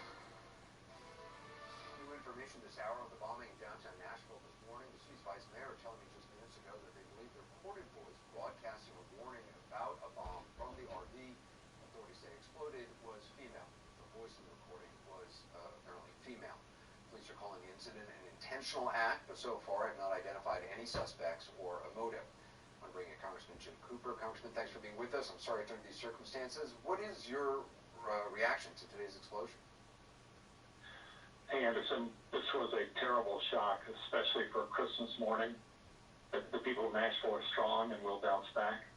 But the FBI is in charge of the investigation now, and I'm sure they'll get to the bottom of it. I mean, obviously, look, Nashville has had a really tough year. It's been through a lot. I mean, right now there's this horrific pandemic, which is just devastating in Tennessee. I know you've been in touch with federal authorities. Have they told you anything? We're still investigating right now, but the picture of the RV is up online, and that will produce results. There are other resources that law enforcement has, and the main thing now is to do a careful sifting of the evidence, not just with the cadaver dogs and the bomb-sniffing dogs, but with the detailed examination of the debris. And the FBI is the best in the world at that, but local law enforcement is awesome too. I heard your previous speaker talk about the abilities of the local ATF office and our local fire department, local police. They're awesome. It's a terrible way to spend Christmas Day, but they're giving it their best. You represent the area, and we know the RV exploded around 6:20 something this morning, Central Time. There obviously were not a lot of people in this area. Do you make anything of where this RV was parked? I mean, is there any significance that you glean from just the location? I'm on that street every Monday for our Rotary Club meeting, which meets at the Wild Horse Saloon, which is just one block down, and I think not hurt. But so many of the other businesses were hurt, bars, restaurants, and their condos in the upper stories. The big building and where the RV was parked was right in front of the AT&T Switch building, which is a nondescript-looking building that was 15 stories tall, but it seems to have serious structural damage. The exterior damage was worse in that building. It was really a pretty devastating blow to that building. As a result, I know I have no Wi-Fi in my house. Countless people in Middle Tennessee, Southern Kentucky, and even Northern Alabama don't have phone, internet, or TV service, and even the National Airport was shut down for a while this morning. So AT&T is a vital carrier. We need them back online, but even their backup generators were crippled by the accident. Do you think it's a coincidence that this was outside that building? I don't. I'm suspicious of terrorism in general, and including domestic terrorism. And, there are a lot of crazy conspiracy theories out there, but this was not just a harmless building, it was a vital building if you care to communicate in our modern society. AT&T is a wonderful company, as are all our carriers, and we need to keep them all strong. So I consider this a serious and intentional attack on American infrastructure, and I don't know anybody who would do that except a terrorist. Congressman Cooper, I appreciate your time. Thank you for joining us. Thank you, Anderson. The White House says President Trump has been briefed on the explosion that police are calling an intentional act in downtown Nashville. CNN Jeremy Diamond is in West Palm Beach, where the president is spending the holiday. Jeremy, we have also now learned that President-elect Biden has also been briefed. Have we heard from President Trump today?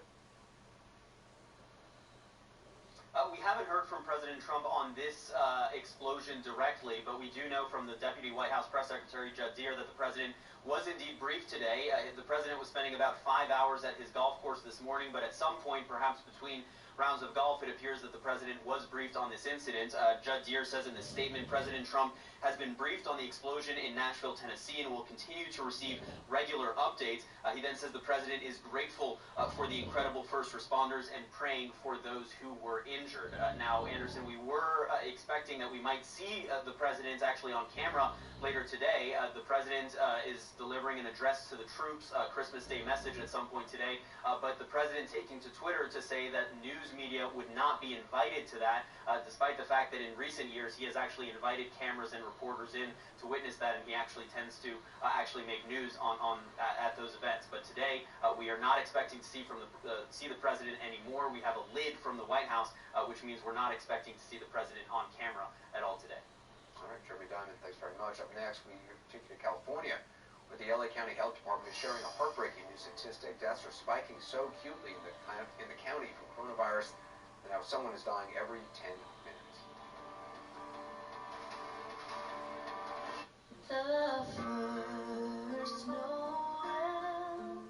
This holiday season, the frigid temperatures won't show any mercy on the animals who've been left outside in the cold. Animals who've been abandoned and neglected, who are freezing with no shelter. And every moment they spend suffering could be one moment too late.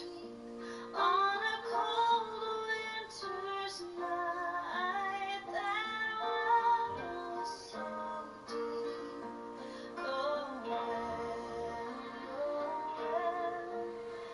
We need your support more than ever this season. Thousands of lives are on the line, so please call this toll-free number or visit joinaspca.org with your $19 monthly gift now. We need 3,000 new donors in the next 30 days so we can rescue more animals this winter. They're fighting to stay alive. Please find it in your heart this holiday season to help them. Go online or call now and join our fight to rescue these innocent animals from cruelty. And because the situation is so urgent, we're asking you to join in the next 10 minutes. And if you do, we'll send you this free membership kit, including this Animal Champion t-shirt.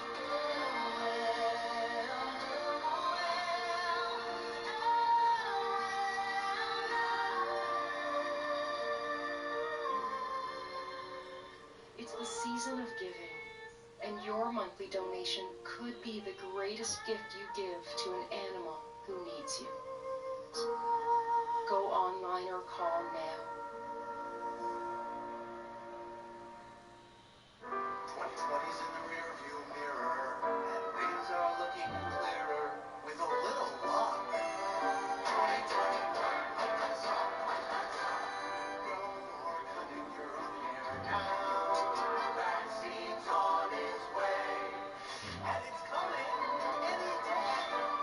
And if things don't run amok, 2021 might not. It's hard to believe that Brava can go from 0 to 500 degrees in under 1 second. Or that it precisely cooks 3 different ingredients at the same time. It's hard to believe that Brava tells you when your perfectly seared steaks are ready. Or that it roasts a whole chicken in half the time. But seeing is believing. And when you cook with Pure Light, the difference is as clear as day. See for yourself at Brava.com. Mack Weldon is reinventing men's basics, and it all starts with more comfortable underwear, with soft, breathable fabrics, waistbands that won't roll over, and legs that won't ride up. The best part? You don't love your first pair, it's on us. Try a pair at MackWeldon.com. Why do I have life insurance? Because I want to make sure that these kids are always taken care of. My life insurance policy with Genulife gives me peace of mind. For $1 a day, I've got up to $500,000 in coverage. Visit Genulife.com to get a policy in minutes. I'm Nerman Barre at Downing Street, and this is CNN. Christmas Day and the U.S. pandemic is breaking all the wrong records. More hospitalizations than ever before, 120,000 people fighting COVID. December has just become the deadliest month so far in the entire pandemic, as it also records the most infections of any month during the crisis. More than 60,000 lives lost this month, and more than 4.8 million new cases. CNN's Alexander Field has more on the incredible challenges facing hospitals today. This Christmas, the one we never imagined. It was January 1st of this year when most of us heard about the COVID-19 pandemic starting out of Hubei province in China. I just never believed that we would get to 330,000 American lives lost by Christmas Day and still accelerating at 3,000 deaths a day. Almost 1 in every 1,000 Americans killed by COVID this year. In LA County, a person dies from COVID every 10 minutes. There are no ICU beds left in Southern California or the San Joaquin Valley. When our ICUs get overwhelmed, we saw this back in March and April in Southern Europe, in New York City. That's how the mortality numbers skyrocketed. And so this is happening now all across the country. We're reproducing that Manhattan and New York City epidemic for March and April now times dozens of times. Despite a clear warning from the CDC that travel can increase your chance of getting and spreading COVID-19, more than 7 million people passed through America's airports in the last week. I think people don't think coronavirus will happen to them. They think coronavirus will happen to another family, but there is no safety other than those public health measures that we have been preaching from the mountaintops. New travel restrictions go into effect Monday. Passengers coming from the UK will need a negative COVID test within 72 hours of boarding a flight and the documentation of the results. That, as concerns grow that a variant of the virus discovered there could be more transmissible. We are testing to see if this new strain is equally sensitive to our vaccine and also will be neutralized by our vaccine. Pfizer CEO Albert Bourla says he's cautiously optimistic the vaccine will prove as effective against the variant. Dr. Anthony Fauci now estimates 70 to 85% of the country will need to get the vaccine to get to herd immunity. It will take maybe half a year or more for us to get to herd immunity in this country so that everybody is able to be protected from coronavirus. And in that meantime, we still have to really double down and do the masking, physical distancing, avoiding indoor gatherings. The suffering this holiday season, unprecedented. For most Americans, even the first dose of the vaccine is still months away, but another surge may be just days out. We've just seen daily cases just amplify and amplify and amplify. So Christmas today is going to do a similar thing. It's Alexander Field reporting. Now for some expert analysis, Dr. Lena Wen is an emergency medicine physician and once was Health Commissioner of Baltimore. Dr. Wen, good to see you. First, what's happening in California? The state is the first in the nation to surpass 2 million cases. The LA County Health Director says a person is dying there now every 10 minutes from COVID. As a public health official, what do you prioritize when the spread and the deaths have reached these levels?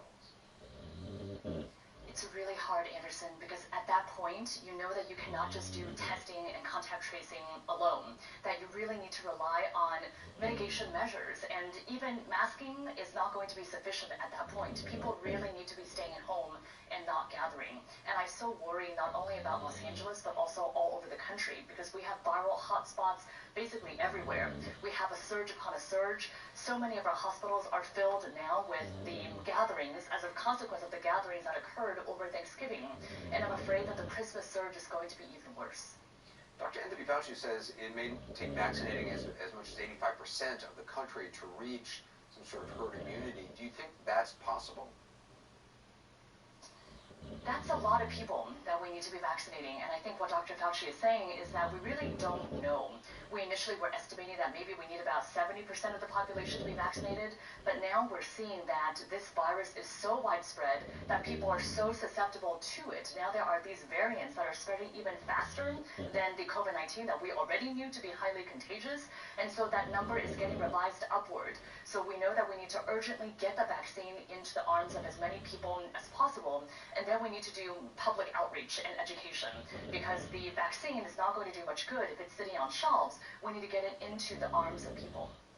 And now, I mean, people are traveling for the holidays. We know these 7 million people have been going through airports, and that's not counting people driving. I mean, obviously, that's a huge concern. That's right. I worry about people gathering in airports, on planes, but more so, I worry about what people are doing once they get to the destination. Because almost certainly people are traveling to see someone. They're going to see family and friends. They're probably going to have dinner indoors without wearing masks for prolonged periods of time. And so I just would urge everyone at this point, consider moving things outdoors as much as you can. Limit your indoor time. If you have to be indoors, wear a mask the entire time. Try not to eat and drink indoors. And I know this is really hard because people have made so many different sacrifices in 2020, but we don't have that much more to go, and we just have to get through this very difficult holiday ahead.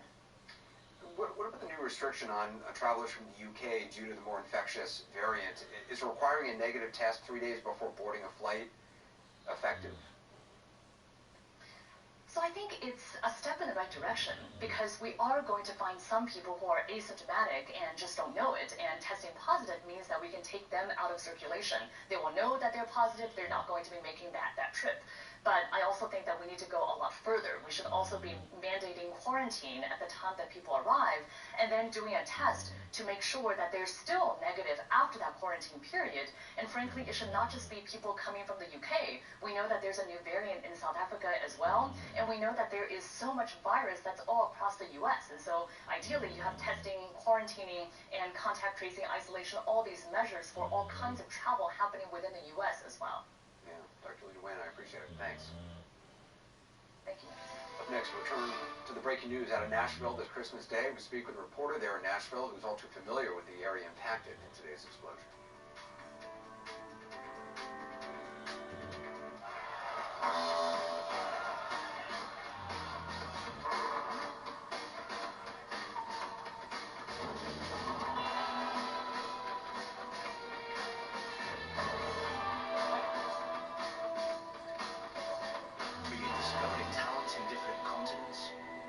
Entirely different sports, or discarding a smoother whiskey with double agent. Sometimes it's just better to stay curious. Cheers. St. Jude Children's Research Hospital was founded over 50 years ago with the dream of curing childhood cancer.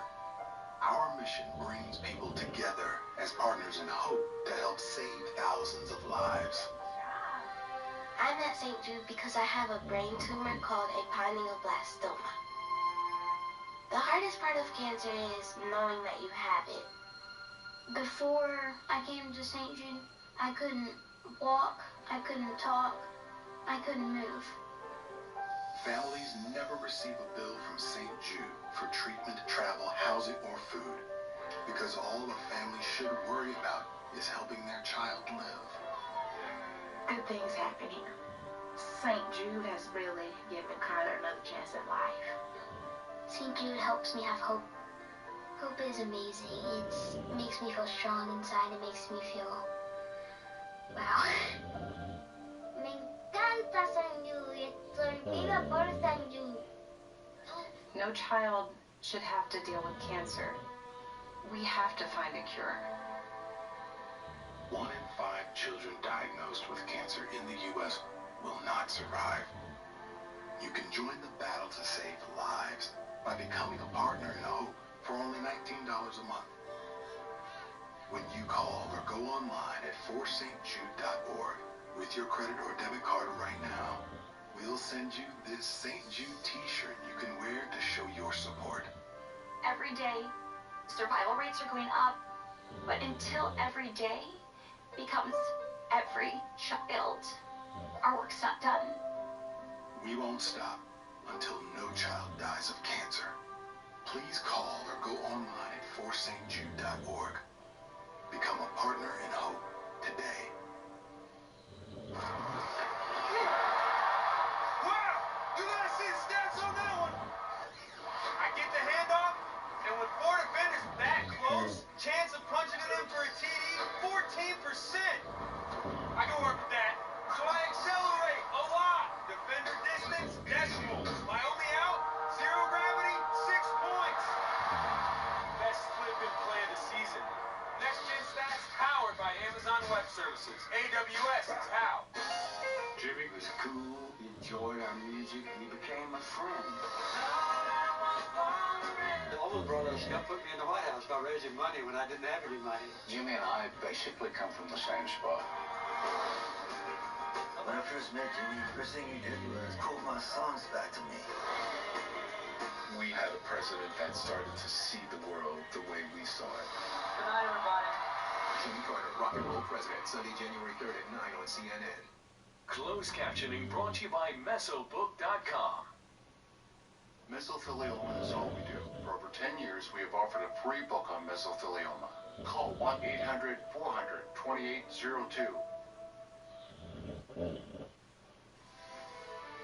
Shattered glass, burnt sidewalks, massive debris. That is the scene right now in Nashville after a bomb exploded this morning. What authorities are calling an intentional incident. Still no clarity on who or exactly an individual or individuals were behind the massive explosion. Ihan Jung is a political reporter for the Tennessean. She joins us now from Nashville. What have you seen where you are? Yeah, I mean, like you said, we're seeing a lot of, shattered glass, damaged buildings, all on the sidewalk. We're seeing bricks and debris from the building. For a while there was some water in the streets from the flooding, the water coming down in some buildings, because fire alarms are going off. And, it's a historic, district there along, this popular Lower Broadway part of Nashville for people, who visited here. And right now it's just completely different what we know. Is it clear to you at this point, the police have talked about, there were reports about shots fired, which is what drew officers to that location when they then discovered this RV with this recording. Are you aware at this point of exactly how they were told that there were shots fired? Was it a 911 call? Is it believed it could have been from the person involved or persons involved with this, or was it from civilians who heard, just lived nearby? Do you know? Yeah, along this district, there's a lot of apartment buildings, and lofts on top of the businesses. And a few people called 911, reporting shots fired. And so it's still unclear, where that sound came from. I think the idea is that, it might have either been part of the recording as part of this warning that came from the RV, or there could have been shots fired in the area. But at this point, police said there's been no evidence of that. And so when police arrived to the scene, they're responding to their shots fired. They didn't see that, but instead they saw this RV, and it started playing this recording saying, this is a bomb, you need to evacuate now. And so at that point, they started, going door to door, trying to get people out of the area, including one gentleman who had a dog walking down the street. And so that, 15-minute countdown into this, explosion going off really gave authorities the time to clear the area and, potentially save lives here. And this area of the city where the bomb went off, I mean, it's the historic district is downtown. A lot of people have already said this, but obviously Christmas morning at 6:32 a.m., which is when the device is reported to have gone off, not a lot of people around. Yeah, I think a lot of people are coming to that idea, right, that had this not been, Christmas morning, it would have been a lot worse. I mean, even on any given early morning, that area could be busy, Again, it's right alongside Lower Broadway, which is a huge tourist attraction, and there are times where people are still hanging out early into the early mornings, and so had it not been Christmas, there could have been more potential for injuries here. Ihan Jung, I appreciate your time. Thank you. Thank you. I want to bring back CNN security correspondent Josh Campbell. Josh, what are the big questions outstanding for you think, in this investigation at this stage? Well, the first question is the location of the person that was responsible for this. The last we heard from police and talking with our sources is they don't know if this individual perished in this explosion, if there was someone inside that RV, or what this was detonated remotely and the person is now out there on the run. We're being told that they're treating it as both variants there. They're obviously processing the scene, but then also they have this massive manhunt underway, checking with witnesses, checking with CCTV in and around that area, just in case they're trying to identify that person. But of course, these investigations go hand in hand. Once they're able to process this vehicle and try to get any type of identifying information off that vehicle, that may then lead them to that person as well. So a big question there. And then obviously the largest question, Anderson, that we have is the motivation. This is in what one source had called just so bizarre and baffling, because you obviously have an explosion, a very violent act, but it was telegraphed. You had police arriving and hearing this recording going off, telling people, warning them that there was a bomb that was about to explode, which is not something that you would typically do if your goal is to cause mass loss of life. So a huge question there on the motivation. You said individual. Is it clear that it's just one? I mean, at this point, there could be multiple people involved in this, no? Yeah, that's right. Yeah, and authorities aren't going to rule that out. They're not going to just look at one person. This is just like any terrorism investigation. It could be a network. It could be one person. They're very much in those early stages. But again, processing that scene, once they answer that question about whether they find some type of maybe human remain or something there and try to process that, that's also a key component. Just right now, there's so many questions for them, and they're not leaving anything to chance. I mean, we've seen incidents in the past where someone will commit a violent act and then flee, and that's in part why you have the FBI with this massive network that they can look not only in the state of Tennessee, but in and around that area. Basically, the law enforcement in and around that region is part of this, and will be called in as needed in order to try to provide any tips that they can. The vice mayor we talked to earlier was saying that it was a female voice on the recording coming from the RV saying, evacuate now, evacuate the area, saying that there was an explosive device. Interesting that it would be a female voice. I don't know what to make of it, whether that person is involved in this in some way, or if it was some sort of automated, I'm not really sure what to make of it. Yeah, I can tell you, having listened to some of the videos that's out there on social media, that we have not cleared ourselves. So, this is not something that we are independently confirming.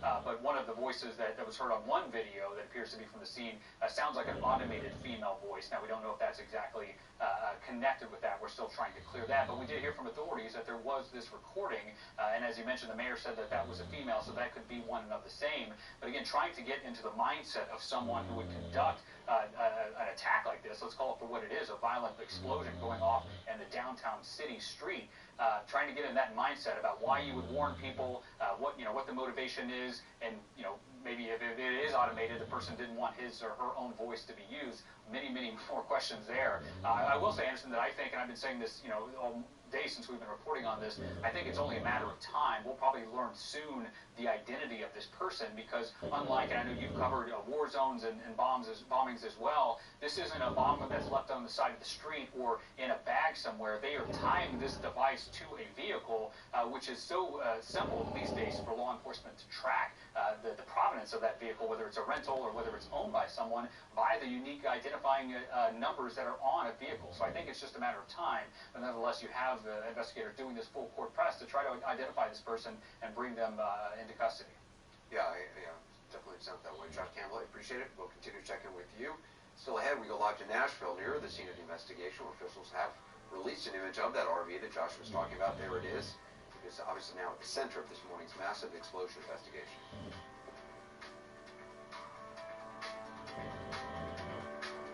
Research shows that people remember commercials with exciting stunts. So to help you remember that Liberty Mutual customizes your home insurance, here's something you shouldn't try at home. Look, Liberty Mutual customizes home insurance, so we only pay for what we need. It's pretty cool.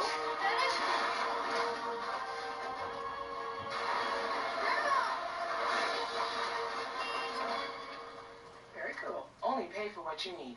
Liberty, liberty, liberty, liberty. How can we find the best climate solutions? We look for a light, one bright enough to inspire us all to work together. Right now, America's natural gas and oil companies continue to lower emissions worldwide, all while fulfilling essential energy needs. Together, we can keep the U.S. the world leader in reducing emissions. See how American innovation lights the way at energyforprogress.org. If you have moderate to severe psoriasis or psoriatic arthritis, little things can become your big moment. That's why there's Otezla. Otezla is not an injection or a cream. It's a pill that treats differently. For psoriasis, 75% clearer skin is achievable with reduced redness, thickness, and scaliness of plaques. For psoriatic arthritis, Otezla is proven to reduce joint swelling, tenderness, and pain. And the Otezla prescribing information has no requirement for routine lab monitoring.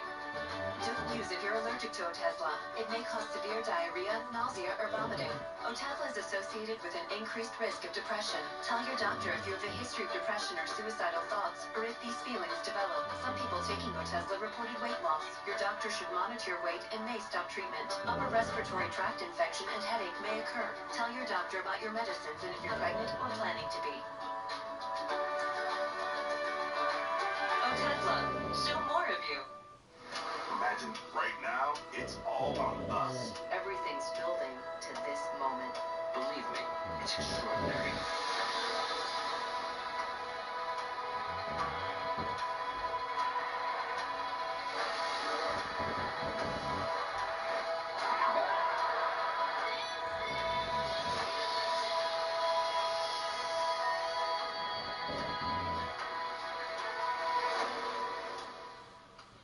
No more waiting. This year is gonna be different. My New Year's resolution, get happy.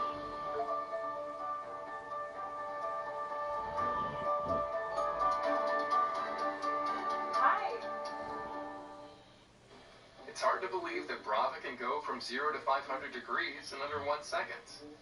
Or that it precisely cooks 3 different ingredients at the same time. It's hard to believe that Brava tells you when your perfectly seared steaks are ready. Or that it roasts the whole chicken in half the time. But seeing is believing. And when you cook with pure light, the difference is as clear as day. See for yourself at Brava.com. Mack Weldon's reinventing men's basics, and it all starts with more comfortable underwear, with soft, breathable fabrics, waistbands that won't roll over, and legs that won't ride up. The best part? If you don't love your first pair, it's on us. Try a pair at MackWeldon.com. News you want with Anderson Cooper and Andy Cohen, live from Times Square on CNN. This is CNN Breaking News. Good afternoon, I'm Anderson Cooper with more breaking developments on the Christmas Day explosion in downtown Nashville, an intentional act, according to local law enforcement. Authorities have not identified a suspect or suspects yet or indicated a motive. We're waiting the next update from officials. We expect that in about an hour or so. But we now have a picture of the vehicle tied to the blast by authorities. Police responded to reports of gunfire at 5:30 a.m. local time in Nashville. They came upon this RV that was playing a recorded warning that a bomb would explode in 15 minutes. Then we're told at around 6:30 a.m. local time, it did. They say that is the RV that had the explosive device inside it. That picture, they say, was taken about 1:22 a.m. Here's some video.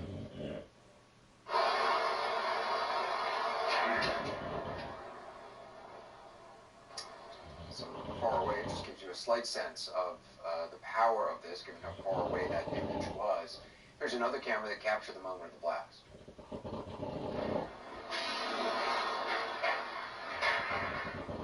We expect to be getting a lot more videos in over the next several hours and a lot more information. The timestamp shows the RV showed up on 2nd Avenue in Nashville, as I mentioned, at 1:22 a.m.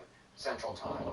Police and the FBI are asking for help. If you've seen that vehicle, have any information about it, you can go online to fbi.gov/Nashville. There are 3 people with minor injuries from the explosion that we know about, and more than a dozen buildings damaged, along with many cars. Evan Perez has the latest on the investigation, but first I want to go to national correspondent Natasha Chen, who's live on the ground in Nashville.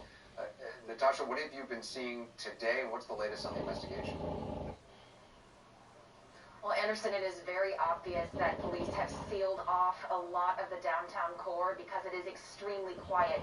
We are on 2nd Avenue where the explosion happened, several blocks down from where we are. This is as close as police will let us get to the perimeter that they've set. You can see in the distance there's this rusty maroon-colored taller building. That's approximately where this happened, where you're seeing a lot of the debris in that area. CNN has talked to residents who have who lived right by where that happened, and they actually described the damage and actually showed some footage of their own homes with, broken glass, etc. The American Red Cross has set up resources for people who may need that. Now, just in the last 20 minutes or so, we also have seen a tweet from BNA, National International Airport, talking about the fact that some of their flight corridors have been restored, but some remain closed, and that is related to this explosion because of telecommunications issues. So that's really what a lot of people have been dealing with throughout the day, with that being an AT&T transmission building. A lot of AT&T service has been out as far as phone service, Wi-Fi, a lot of people trying to work on restoring that, even 911 calls, someone impacted. And so law enforcement, emergency officials say that if you have non-emergency calls, please don't call 911, but leave that for true emergencies, and please keep trying if that doesn't go through the first time. And Natasha, have investigators said anything more about motive, about what they believe? I mean, obviously this is parked outside the AT&T building. There's other more local businesses on the other side of the street. Not an area where there's going to be a lot of people at that time, but there's people who live in those buildings all around there. There are a lot of people who could have been hurt had they not had some time to actually evacuate. Right, and that's what's so interesting about this, that the recorded message that you talked about really gave people a warning to evacuate the area. And so while there hasn't been a lot of discussion about the motivation here, just that it was intentional according to police, you can kind of glean a little bit from what we do know. Just by that recorded message happening, that gave people several minutes time to get out of their homes, to get out of the area. Police even talked about a person who was walking his dog near that area, and police actually waved him away at that point. So saving a lot of lives and preventing what could have been a much greater tragedy, Anderson. Yeah. Although it also did bring police officers to the scene. Again, whether that was intentional, it's hard to glean exactly what was in the minds of whoever did this. Natasha Chen, I appreciate it. For more on the investigation, let's go to senior justice correspondent Evan Perez. Evan, what's the latest that you've heard? Well, Anderson, the resources are on their way to Nashville. The FBI Memphis field office is taking the lead on this investigation of what is obviously a vehicle bomb that went off, and a devastating one at that, because you can see from those pictures the amount of devastation that went not only on that block, but there were windows blown out on blocks around the scene of that. And as you pointed out, the building that appears to be the most damaged is that AT&T exchange building, and there's a lot of things that are puzzling to law enforcement right now. The ATF is sending in their national response team. These are some of the best bomb techs there are in the federal government.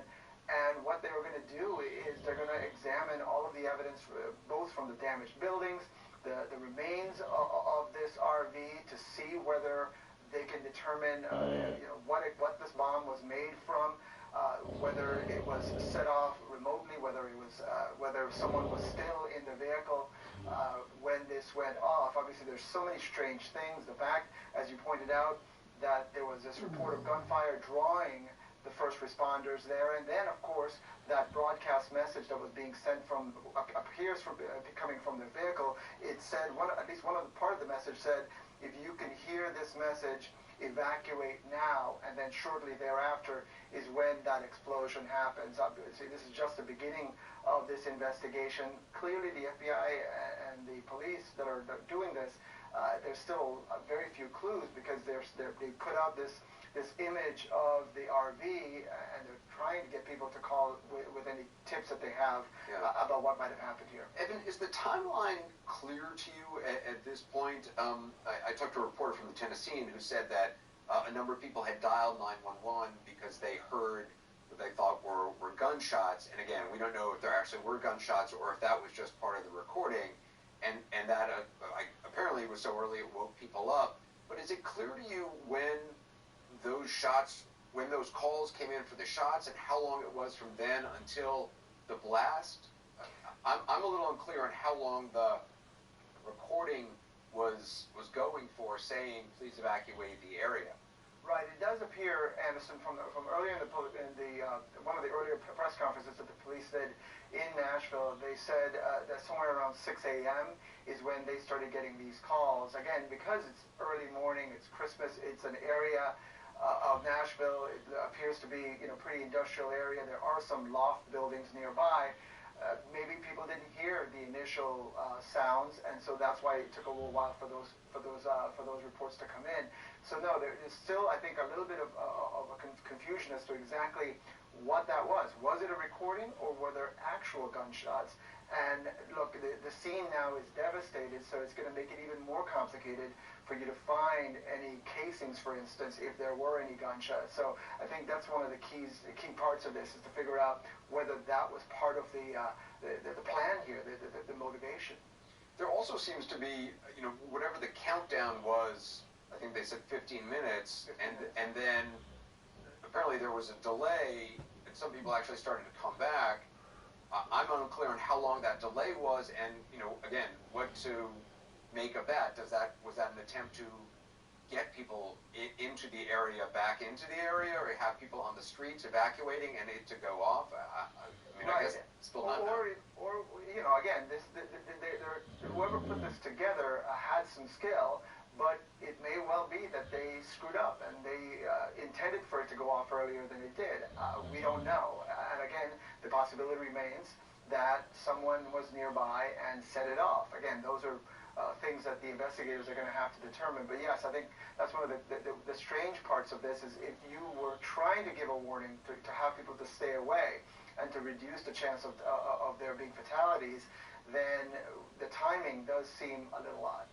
Yeah, Evan Perez, appreciate it. Thank you. I want to bring in Senior Law Enforcement Analyst Andrew McCabe, former Deputy Director at the FBI. Andrew, at this point, what do you make of the information that we have? Well, it's a really interesting situation. Anderson obviously could have been much more tragic had there been large crowds around, but there are several of these indicators that seem to point towards an effort to minimize casualties. That's very different than the terrorist bombings that we've seen in this country over the last couple decades. If you think about the Boston Marathon bombing, obviously those two devices placed in the middle of tight crowds. Faisal Shahzad's effort to detonate a device in Times Square a few years ago, same thing, looking for civilian casualties. Here you have the exact opposite. You have a fairly desolate block parked next to a building that essentially has very few people ever in it, even on a busy day. That's 5, 6 o'clock, or on a detonation at 6:30 on a Christmas morning. Very strange situation there. I'd also, it's interesting to me that there does, though, seem to be a high degree of planning here.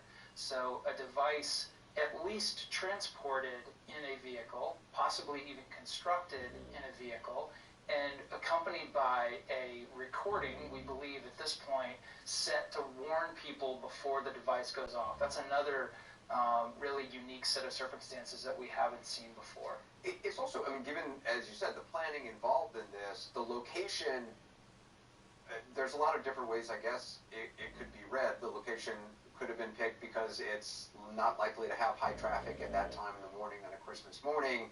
Obviously, the significance of the AT&T building, communications have been disrupted. Flights were, the runways were shut down at the airport in Nashville for time. Unclear if that, if location had something was picked because of the businesses or a business on that street. There's obviously a lot we don't know. It is, you said it's not like bombings we've seen over the last couple of decades. It's the only, I was reading up on bombings, and in the early 70s, and I was too young to remember this at the time, but there were thousands of bombings in the United States in the early 1970s, mostly by kind of radical left-wing groups, and a lot of them were aiming more at property than at people. That's absolutely right, and that activity dates back all the way into like the 1940s, maybe even late 30s in this country, with that sort of left-wing political activity. That's why I say we haven't seen it in several decades, but it's not completely unprecedented. And then, of course, you have, what really echoes for me in this situation is the bombings that they experienced in Ireland, kind of at the beginnings of the Troubles, right, between the IRA and the British government. It's very common that the IRA, Irish Republican Army, would plant an explosive device, sometimes in a place of great activity or traffic, but then call the local police first and tell them where the device was, enabling law enforcement to clear the area, and then, of course, they'd set it off. So it's not without precedent to have, for folks to direct a device to go off in a place where there aren't likely to be human casualties. Just in terms of the investigation, obviously having the possibility of bomb parts, vehicle identification numbers on some of the vehicle parts, CCTV images which may have shots of who's driving or who's in the front seat, license plates. I mean, there's certainly every indication is that this should be able to be tracked and tracked relatively quickly. Anderson, I have, of course, great confidence in my former colleagues, and I will tell you that they are going to find the person that put this RV on the street. There's a lot to work with here. 2nd Avenue is a one-way street, so that vehicle traveled at least from Commerce Street 3/4 of the way up the block in a northbound direction, and it parked on the left side of the block. Even just in that short stretch, as I look at some of the photos online, you're passing a half a dozen surveillance cameras. So it's likely that they have pretty good video of somebody placing that vehicle and then getting out of it and walking away, if in fact that's what they did. And there's a lot of facts to work with here. Traditionally, how often do people or organizations or individuals claim responsibility for an attack? We think of that most recently in terms of actors who are affiliated with, or at least motivated by, inspired by foreign terrorist organizations like Al-Qaeda and the Islamic State. And I'm not suggesting that we know that they were involved here. We certainly don't know that yet. But in those occasions, and a lot of the bombings you see overseas, foreign terrorist organizations very quickly go to the internet and take credit for those acts. But it doesn't happen every single time. We still have notorious bombings here in this country that are unsolved to this day, right? You had there was a bombing in New York in front of the military recruitment. That's right, that was a bicycle, a person on a bicycle. And that's right. It's never been identified, right? It's never been identified. So that's a really rare one. But again, it does happen. There are terrorist acts like this that sometimes folks don't claim responsibility for. Yeah, that's fascinating. Andrew McCabe, good to talk to you. I'm sorry for these circumstances. Thank you. Much more to come as our coverage of the explosion in Nashville continues next.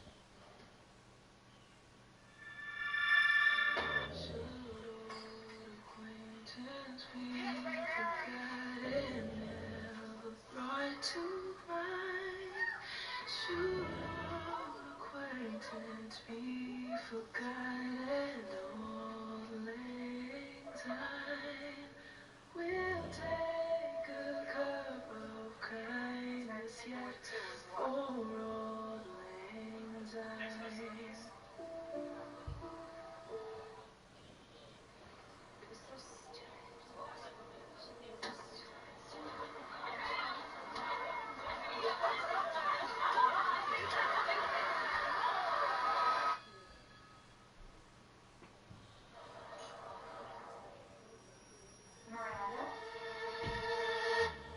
Miranda, welcome to the back of your mind. This is where we learn how to eat. We do? We do. And Noom knows that weight loss starts right here, using psychology. Heard of it? I mean, if you have, I have. Kevin has. He lost 18 pounds with Noom. In real life, I'm not even a painter. Sign up for Noom and lose the weight for good. If you have postmenopausal osteoporosis and a high risk for fracture, now might not be the best time to ask yourself, are my bones strong? Life's full of make or break moments. That's why it's so important to help reduce your risk of fracture with Prolia. Only Prolia is proven to help strengthen and protect bones from fracture with one shot every 6 months. Do not take Prolia if you have low blood calcium, are pregnant, are allergic to it, or take Xgeva. Serious allergic reactions like low blood pressure, trouble breathing, throat tightness, face, lip, or tongue swelling, rash, itching, or hives have happened. Tell your doctor about dental problems, as severe jawbone problems may happen, or new or unusual pain in your hip, groin, or thigh, as unusual thigh bone fractures have occurred. Speak to your doctor before stopping, skipping, or delaying Prolia, as spine and other bone fractures have occurred. Prolia can cause serious side effects, like low blood calcium, serious infections, which could need hospitalization, skin problems, and severe bone, joint, or muscle pain. Don't wait for a break. Call your doctor Butcher today and ask about Prolia.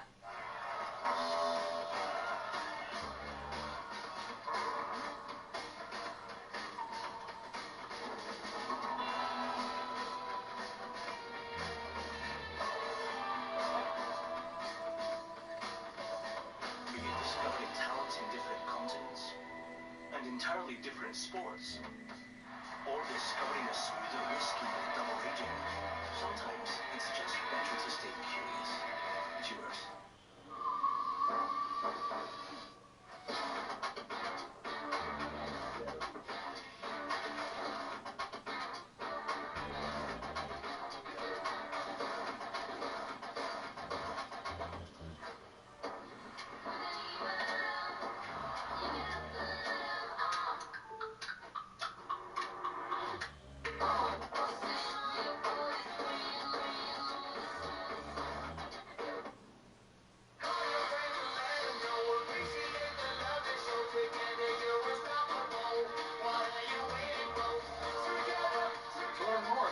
Sectionals, the world's most adaptable couch, or to schedule a private shopping appointment, visit lovesac.com. We're back to the latest on the Christmas Day blast in Nashville. CNN has learned authorities have found what they believe to be human remains at the site. I want to bring in security correspondent Josh Campbell with the breaking news. So, Josh, what are you hearing? Yeah, Anderson, two law enforcement officials familiar with this ongoing investigation tell me that authorities have recovered what they believe are human remains near this blast site. Of course, the question that we've had since this kicked off is, where is the person that is responsible for this? Was that person in the vehicle? Did they flee? Now, we don't yet know if these possible human remains belong to the suspect or potentially an innocent victim. That is something right now that authorities are trying to determine. The sources tell me that the remains have been sent to the medical examiner's office for analysis in order to try to identify, what they're dealing with here. But we're also told that even though that investigation, that analysis is underway, that's not stopping them from continuing this larger effort to try to identify the person. Obviously, many, many different avenues here. But we are learning, what we initially had reported as a blast that authorities said did not cause any deaths. That was what the police were saying early on. We're now hearing that authorities have found what they believe to be human remains. Investigation underway to determine who the victim is in this case. Yeah, and we should always point out, as we always do, it just early reports often, in the fog of war, so to speak, things become clearer as the hours tick by. Is it clear how far from the RV these remains were found? And I don't want to get gruesome, but is any sense of how much there is of remains for police to actually, or for forensic pathologists to actually examine? Yeah, no, it's a good question. We're not hearing any indication about proximity. We're just being told that they were found in the vicinity of this blast site, so they believe that this was obviously associated with this incident. We're also told, and the law enforcement officials being very cautious as we are as well, that they're not yet ruling out that this could be these remains could belong to more than one person. They just don't know at this point. But that early putting eyes on the evidence that they found, they do believe that they belong to a human being, or perhaps plural. That is part of this analysis. Of course, the medical examiners are conducting their testing back at their offices, but that still leaves the question about identification. Just because and as you mentioned, not to get too gruesome, but just because you have human remains doesn't necessarily mean that you can identify that to a person, which is why they're scouring that area looking for any identification, obviously trying to get to the bottom of who this vehicle belonged to in order to try to pinpoint, zero in on the perpetrator. And we're looking at the blast site. I mean, obviously the damage is extensive in quite a wide area. With a blast like this, assuming it was inside the RV, do you have any sense, based on your experience, on sort of how easy or difficult it may be to get evidence from the actual device itself? I mean, how much of a device actually survives a blast like this? Yeah, no, it's a good question. I've conducted bombing investigations in a previous life in law enforcement to include in urban areas, and the problem that we see here for investigators is that this closed-off area where you're basically surrounded by buildings, that creates this blast wave that then has to travel in a funnel fashion, down the street, and so you can have debris that's just spread, blocks away potentially as that bomb goes off. I did talk to one federal law enforcement source who says that looking at just the initial just reflections of some of this damage, it appears to be a very large device that was used. The problem is that you cannot determine sophistication simply by volume. It could be someone who created a fairly rudimentary device but had just the simple high volume of explosive material that was then detonated. But these investigators from the ATF to the FBI, they're obviously very good at what they do. At the FBI laboratory in Quantico, there's actually an entire team that does these bomb analysis investigations. They have collected signatures, they've collected basically patterns of these types of devices, and they can pinpoint very quickly what type of material we're talking about. And then, one thing that they're also looking for, I can tell you my own investigations, is sometimes the most key piece of evidence can be something that's small. That could be a centimeter, half a centimeter, that can then lead them, for example, to a timing device or some type of other potential signature. So they have their work ahead of them, Anderson, and what we're told is this isn't going to be days that we're talking about. This could be weeks that this crime scene is held, because they're going to have to go through methodically and look for every piece of evidence. As you know, I don't have to tell you, having covered calamity around the world, sometimes these investigations, they find a key piece of information that can lead investigators in a totally different direction than where they were. And so that's just what they're doing right now. We're in that initial phase where they're scouring, gathering evidence, and then they'll have to process it afterwards. You talk about signature, and just to be clear for our viewers, you're talking about that many devices that have a signature, the person who makes them has a certain way of putting them together that can be a distinctive signature. Exactly, and not only based on the person, but also, unfortunately, there are recipes online for how to do these kinds of things, and the FBI laboratory catalogs all the different types of devices and different ways the devices have been constructed that could then help lead potentially to the person and also the type of material. It gets very specific. I think most people would be surprised that, for example, at the FBI laboratory, they have a list of stores that sell different types of alarm clocks and watches, and basically everything that can go into creating a bomb is something that they are cataloging, which they will then try to narrow down geographically where material came from. Again, the goal being to try to pinpoint the perpetrator. And as we've unfortunately seen in terrorism investigations, both at home and abroad, the FBI and ATF, they have a lot of experience doing this. But that's why we see this kind of uniform whole of government effort right now. They're trying to tap into all that expertise in order to try to identify this person. Yeah. Josh, appreciate it. We're back in a moment with more continuing coverage of the Nashville Christmas Day bombing, including a resident who heard the warning from the RV and got away in time. Yes.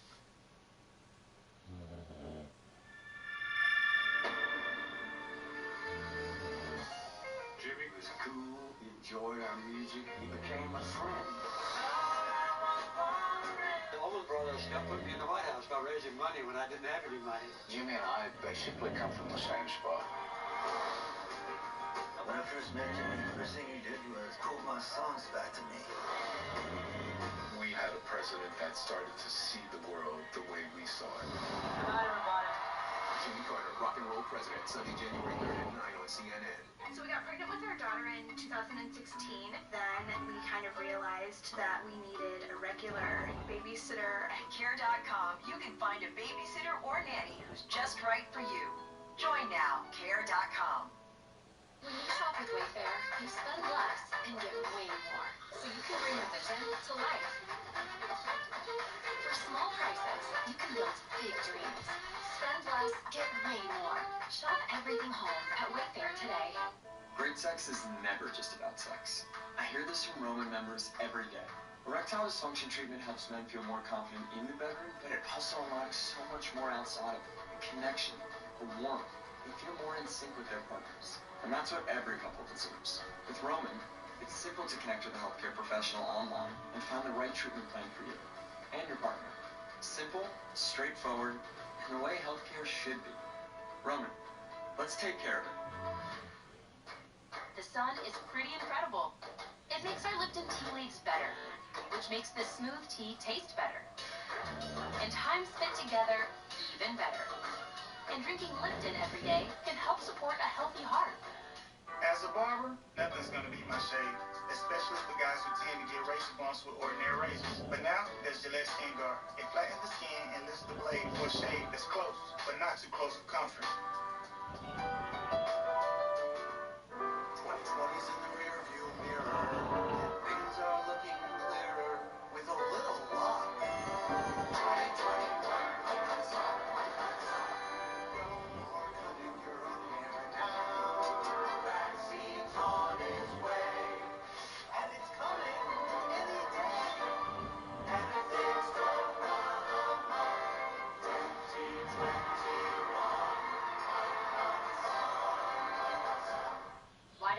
life insurance because I want to make sure that these kids are always taken care of.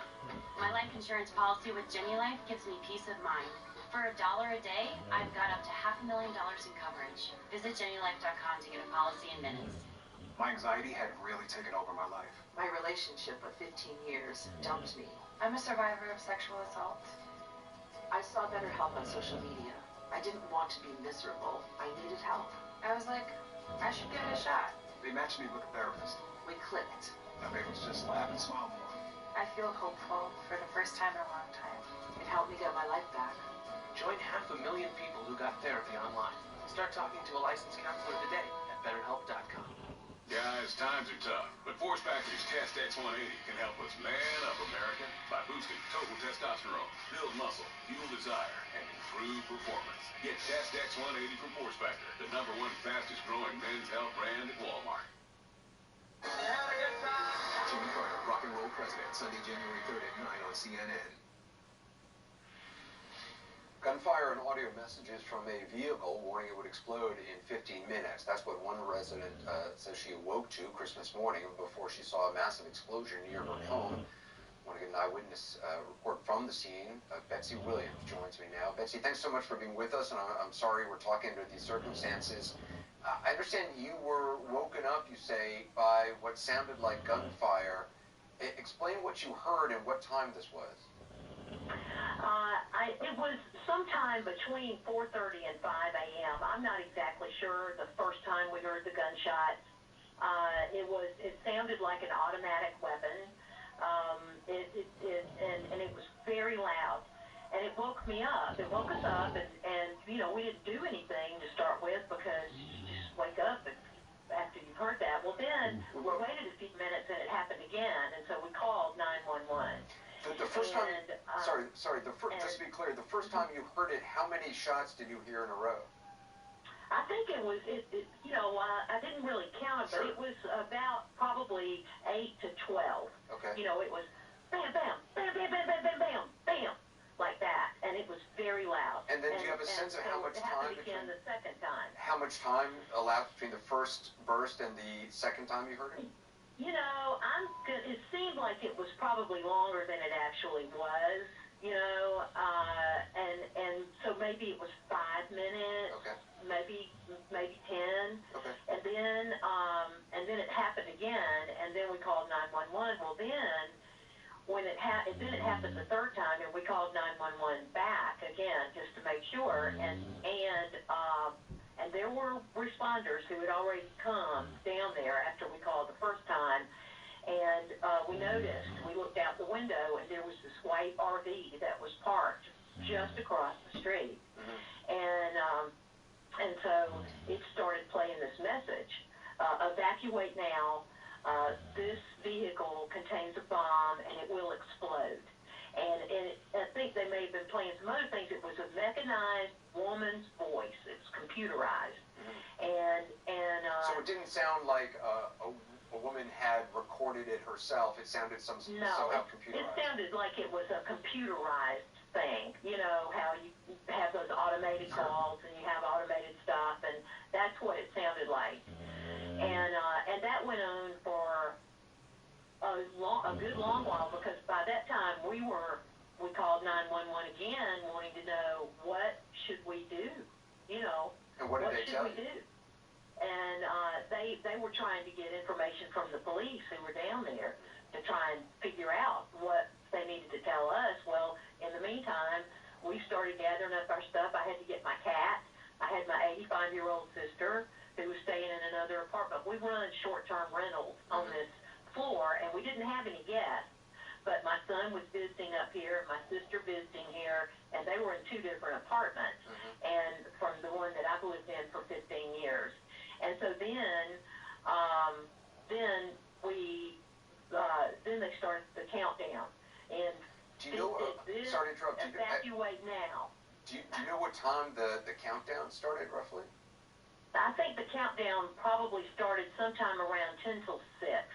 Or 5 till 6, something like that, because we, at 11, when there were still 11 minutes left, we got on the elevator and went downstairs, and by the time we got to our garage where our car was parked on First Avenue, the last thing we heard was there were 8 minutes left to evacuate. And so the recording is counting down minute by minute? Yes, it was counting down. It was saying you have 15 minutes to evacuate, and then, you know, and it would say that over and over, and then you have 14 minutes to evacuate. So during that, sorry to interrupt, but just to be clear, so when it would say you have 15 minutes to evacuate, it would say that over and over the course of a minute, and then it would say you have 14 minutes, and it would say that over and over? Yes, yes. Wow. That must be terrifying. All the way down, and I mean, I didn't hear it anymore after 8 minutes because we were in the car. I mean, that must be terrifying. It was absolutely terrifying, and I mean, and you know, I told my family yesterday, I said, you know, I think I'm just going to spend all day Christmas in my pajamas, but you know, I didn't mean that I wasn't going to have anything else to put on, because we walked out of there with our pajamas and our cat. This is not how you expected to spend the day in your pajamas. You were expecting a more relaxing day. Right. You know, and we had all of our Christmas stuff set up, and in fact, our Christmas tree and everything is in the apartment that overlooks the river. It's a larger apartment that overlooks the Cumberland River, and so we went back around there after the explosion because we left. You know, what happened was that I'm sorry I didn't finish this. You know, the countdown started. And we went and got in our car, and we left and went across the river to Nissan Stadium and parked there for several minutes. And after we knew that the time had passed where the bomb was going to go off, I mean, the 15 minutes had passed, we went, well, that must have just been somebody's sick idea of a joke. And we got back on Korean Veterans Boulevard and turned down 2nd Avenue, heading north to come back down there. Because we were thinking, you know, we'll just go home. And, of course, then the bomb exploded while we were on our way back down there. We saw that thing, the fireball went all the way up past the AT&T, above the AT&T building. Everything just, I mean, everything shook. It was quite the blast. Well, I pulled up at 2nd Avenue and Broadway and watched that with all these emergency vehicles, fire trucks, everything's coming down this way. So I turned right onto Broadway and then turned left right onto First Avenue.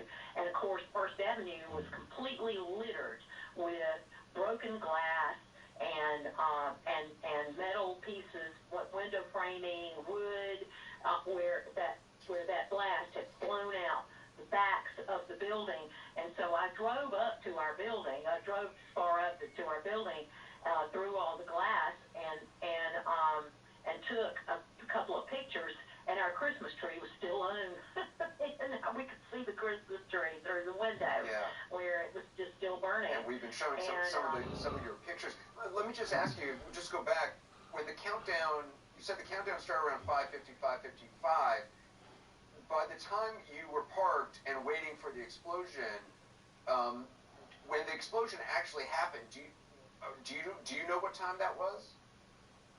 The reports we have were 6:32 a.m. Somewhere around like 6:28, 6:25, something. I don't know exactly what time that was because I didn't. I mean, you know, we were watching this explosion, so I didn't. Sure. I did not check. Do you have a sense of how much time had elapsed from the time you thought there would be an explosion to the time there actually was an explosion? Probably 10 minutes. So the recording said maybe 15. The recording said there's going to be an explosion in 15 minutes. You think there were an additional 15 minutes after that? I do. Somewhere around that, 10, 12, or 15 minutes, something like that. And I mean, and clearly what they were doing, whoever did this, and I listened to a little bit of your interview with your previous couple of guests, they were warning, they were trying to warn people to get out. I mean, the gunshots, because I'll tell you this, the message that was being played was played at a volume that I probably would not have heard it. Yeah. So it was the gunshots that woke me up. Would it surprise? And woke everybody else up. There's been some discussion about whether the gunshots were actual gunshots or whether they were part of the recording. Do you have any sense? Right, and I don't know. Okay. I know that it was really, really loud. Yeah. The gunshots were very loud. Well, Betsy, I'm so glad that you and your family got out and are doing okay, and I wish you the best. Well, thank you. Yeah. And I have to say that it's really strange to go to bed on Christmas Eve and then, get ready to go to bed on Christmas Day, and I've talked to Anderson Cooper. Well, there's a lot stranger things that have happened to you today than talking to me, but I understand the sentiment. Betsy, it's... Yeah, I mean, I've lost my home, lost my business, all that kind of stuff. So, but hey, that's happened in Nashville, and I want to give a real shout out to the first responders. My gosh, they're down there. That thing is talking. It's, who knows what's going to happen. I mean, and they don't run away. They run to danger. And I'm very, very grateful to them for that. Nashville's had a hell of a year. Yeah, it's... between the tornadoes, the pandemic, it's just been something. Well, it's a tough town, and it's going to bounce back, but this is That's right, we got heart. Yeah, no doubt. Betsy, I appreciate it. You take care of yourself. Thank you. All right, Betsy Williams. We'll be right back with more breaking news coverage.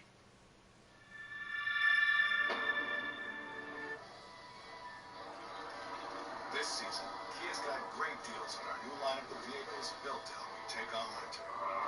Stop by your local Kia dealer and discover cars and SUVs loaded with advanced tech and safety features, all with our legendary reliability. So this year, you won't just cope with winter. You'll command it. Get 0% APR for 66 months plus 1,000 holiday bonus cash or 2,500 customer cash on the 2021 Sportage. Struggling to clean tough messes with wipes? Try Mr. Clean Magic Eraser Sheets. Just wet, squeeze, and erase icky messes in microwaves. And on stovetops.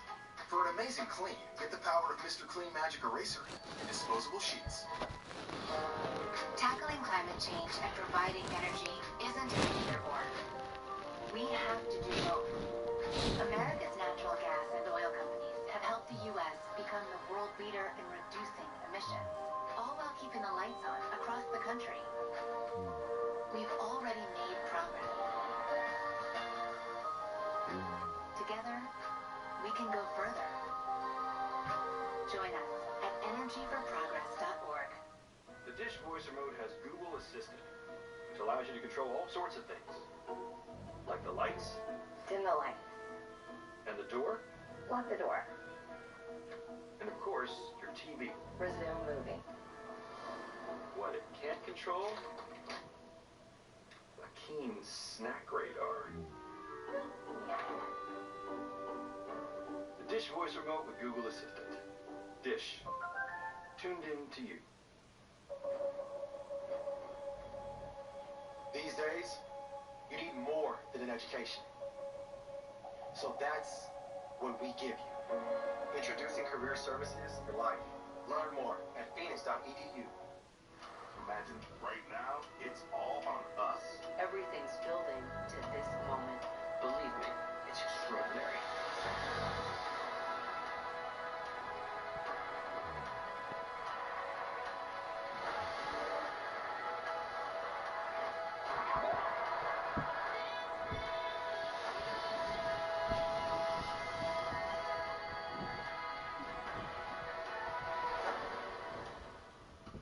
DealDash.com, the fair and honest bidding site. An iPad was sold for less than $24, a PlayStation for less than $16, and a 4K television for less than $2. Go to DealDash.com right now and see how much you can save. Remember, shipping is always free.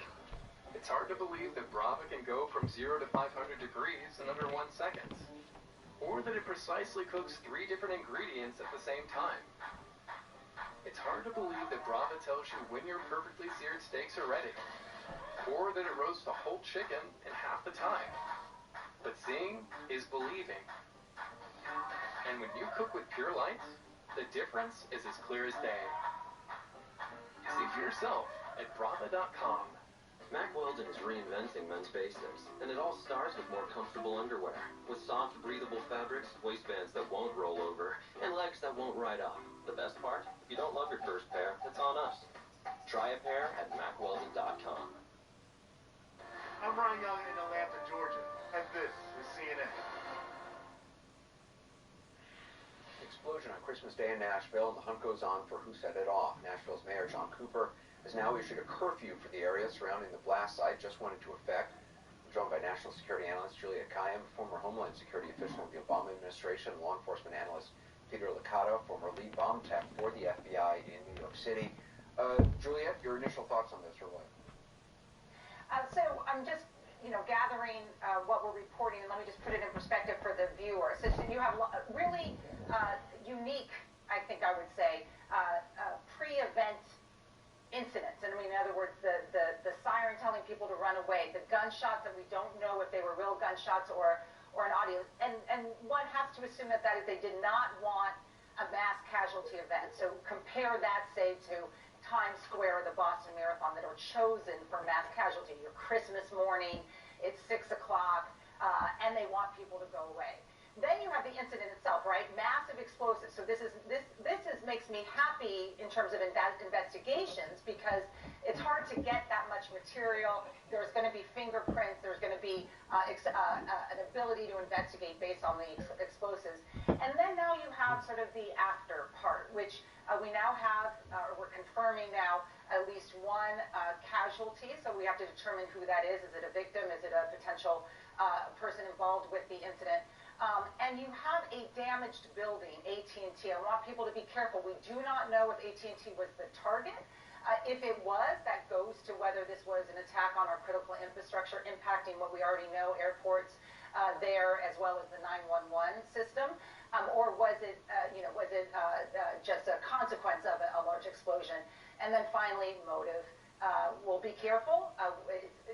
Things look a certain way today that we think we know what it is, but we don't know what the motive is. So that's the totality of where the investigation is going before, during, after, and then I'm pretty confident, though, just given the footprint, they'll find out who it is relatively soon. Peter, just from your expertise on explosives, a device like this, what can you tell about it based on just the size, about what you have seen, and also how difficult and or easy is it to figure out the details of exactly the explosive based on debris? Okay, good evening, Anderson. Merry Christmas. But this was a devastating blast. This was a large explosion. It's been referred to by a lot of the commentators all day. This was not a Chelsea 2016 type bombing in a pressure cooker, a Boston bombing type pressure cooker device. Although there were many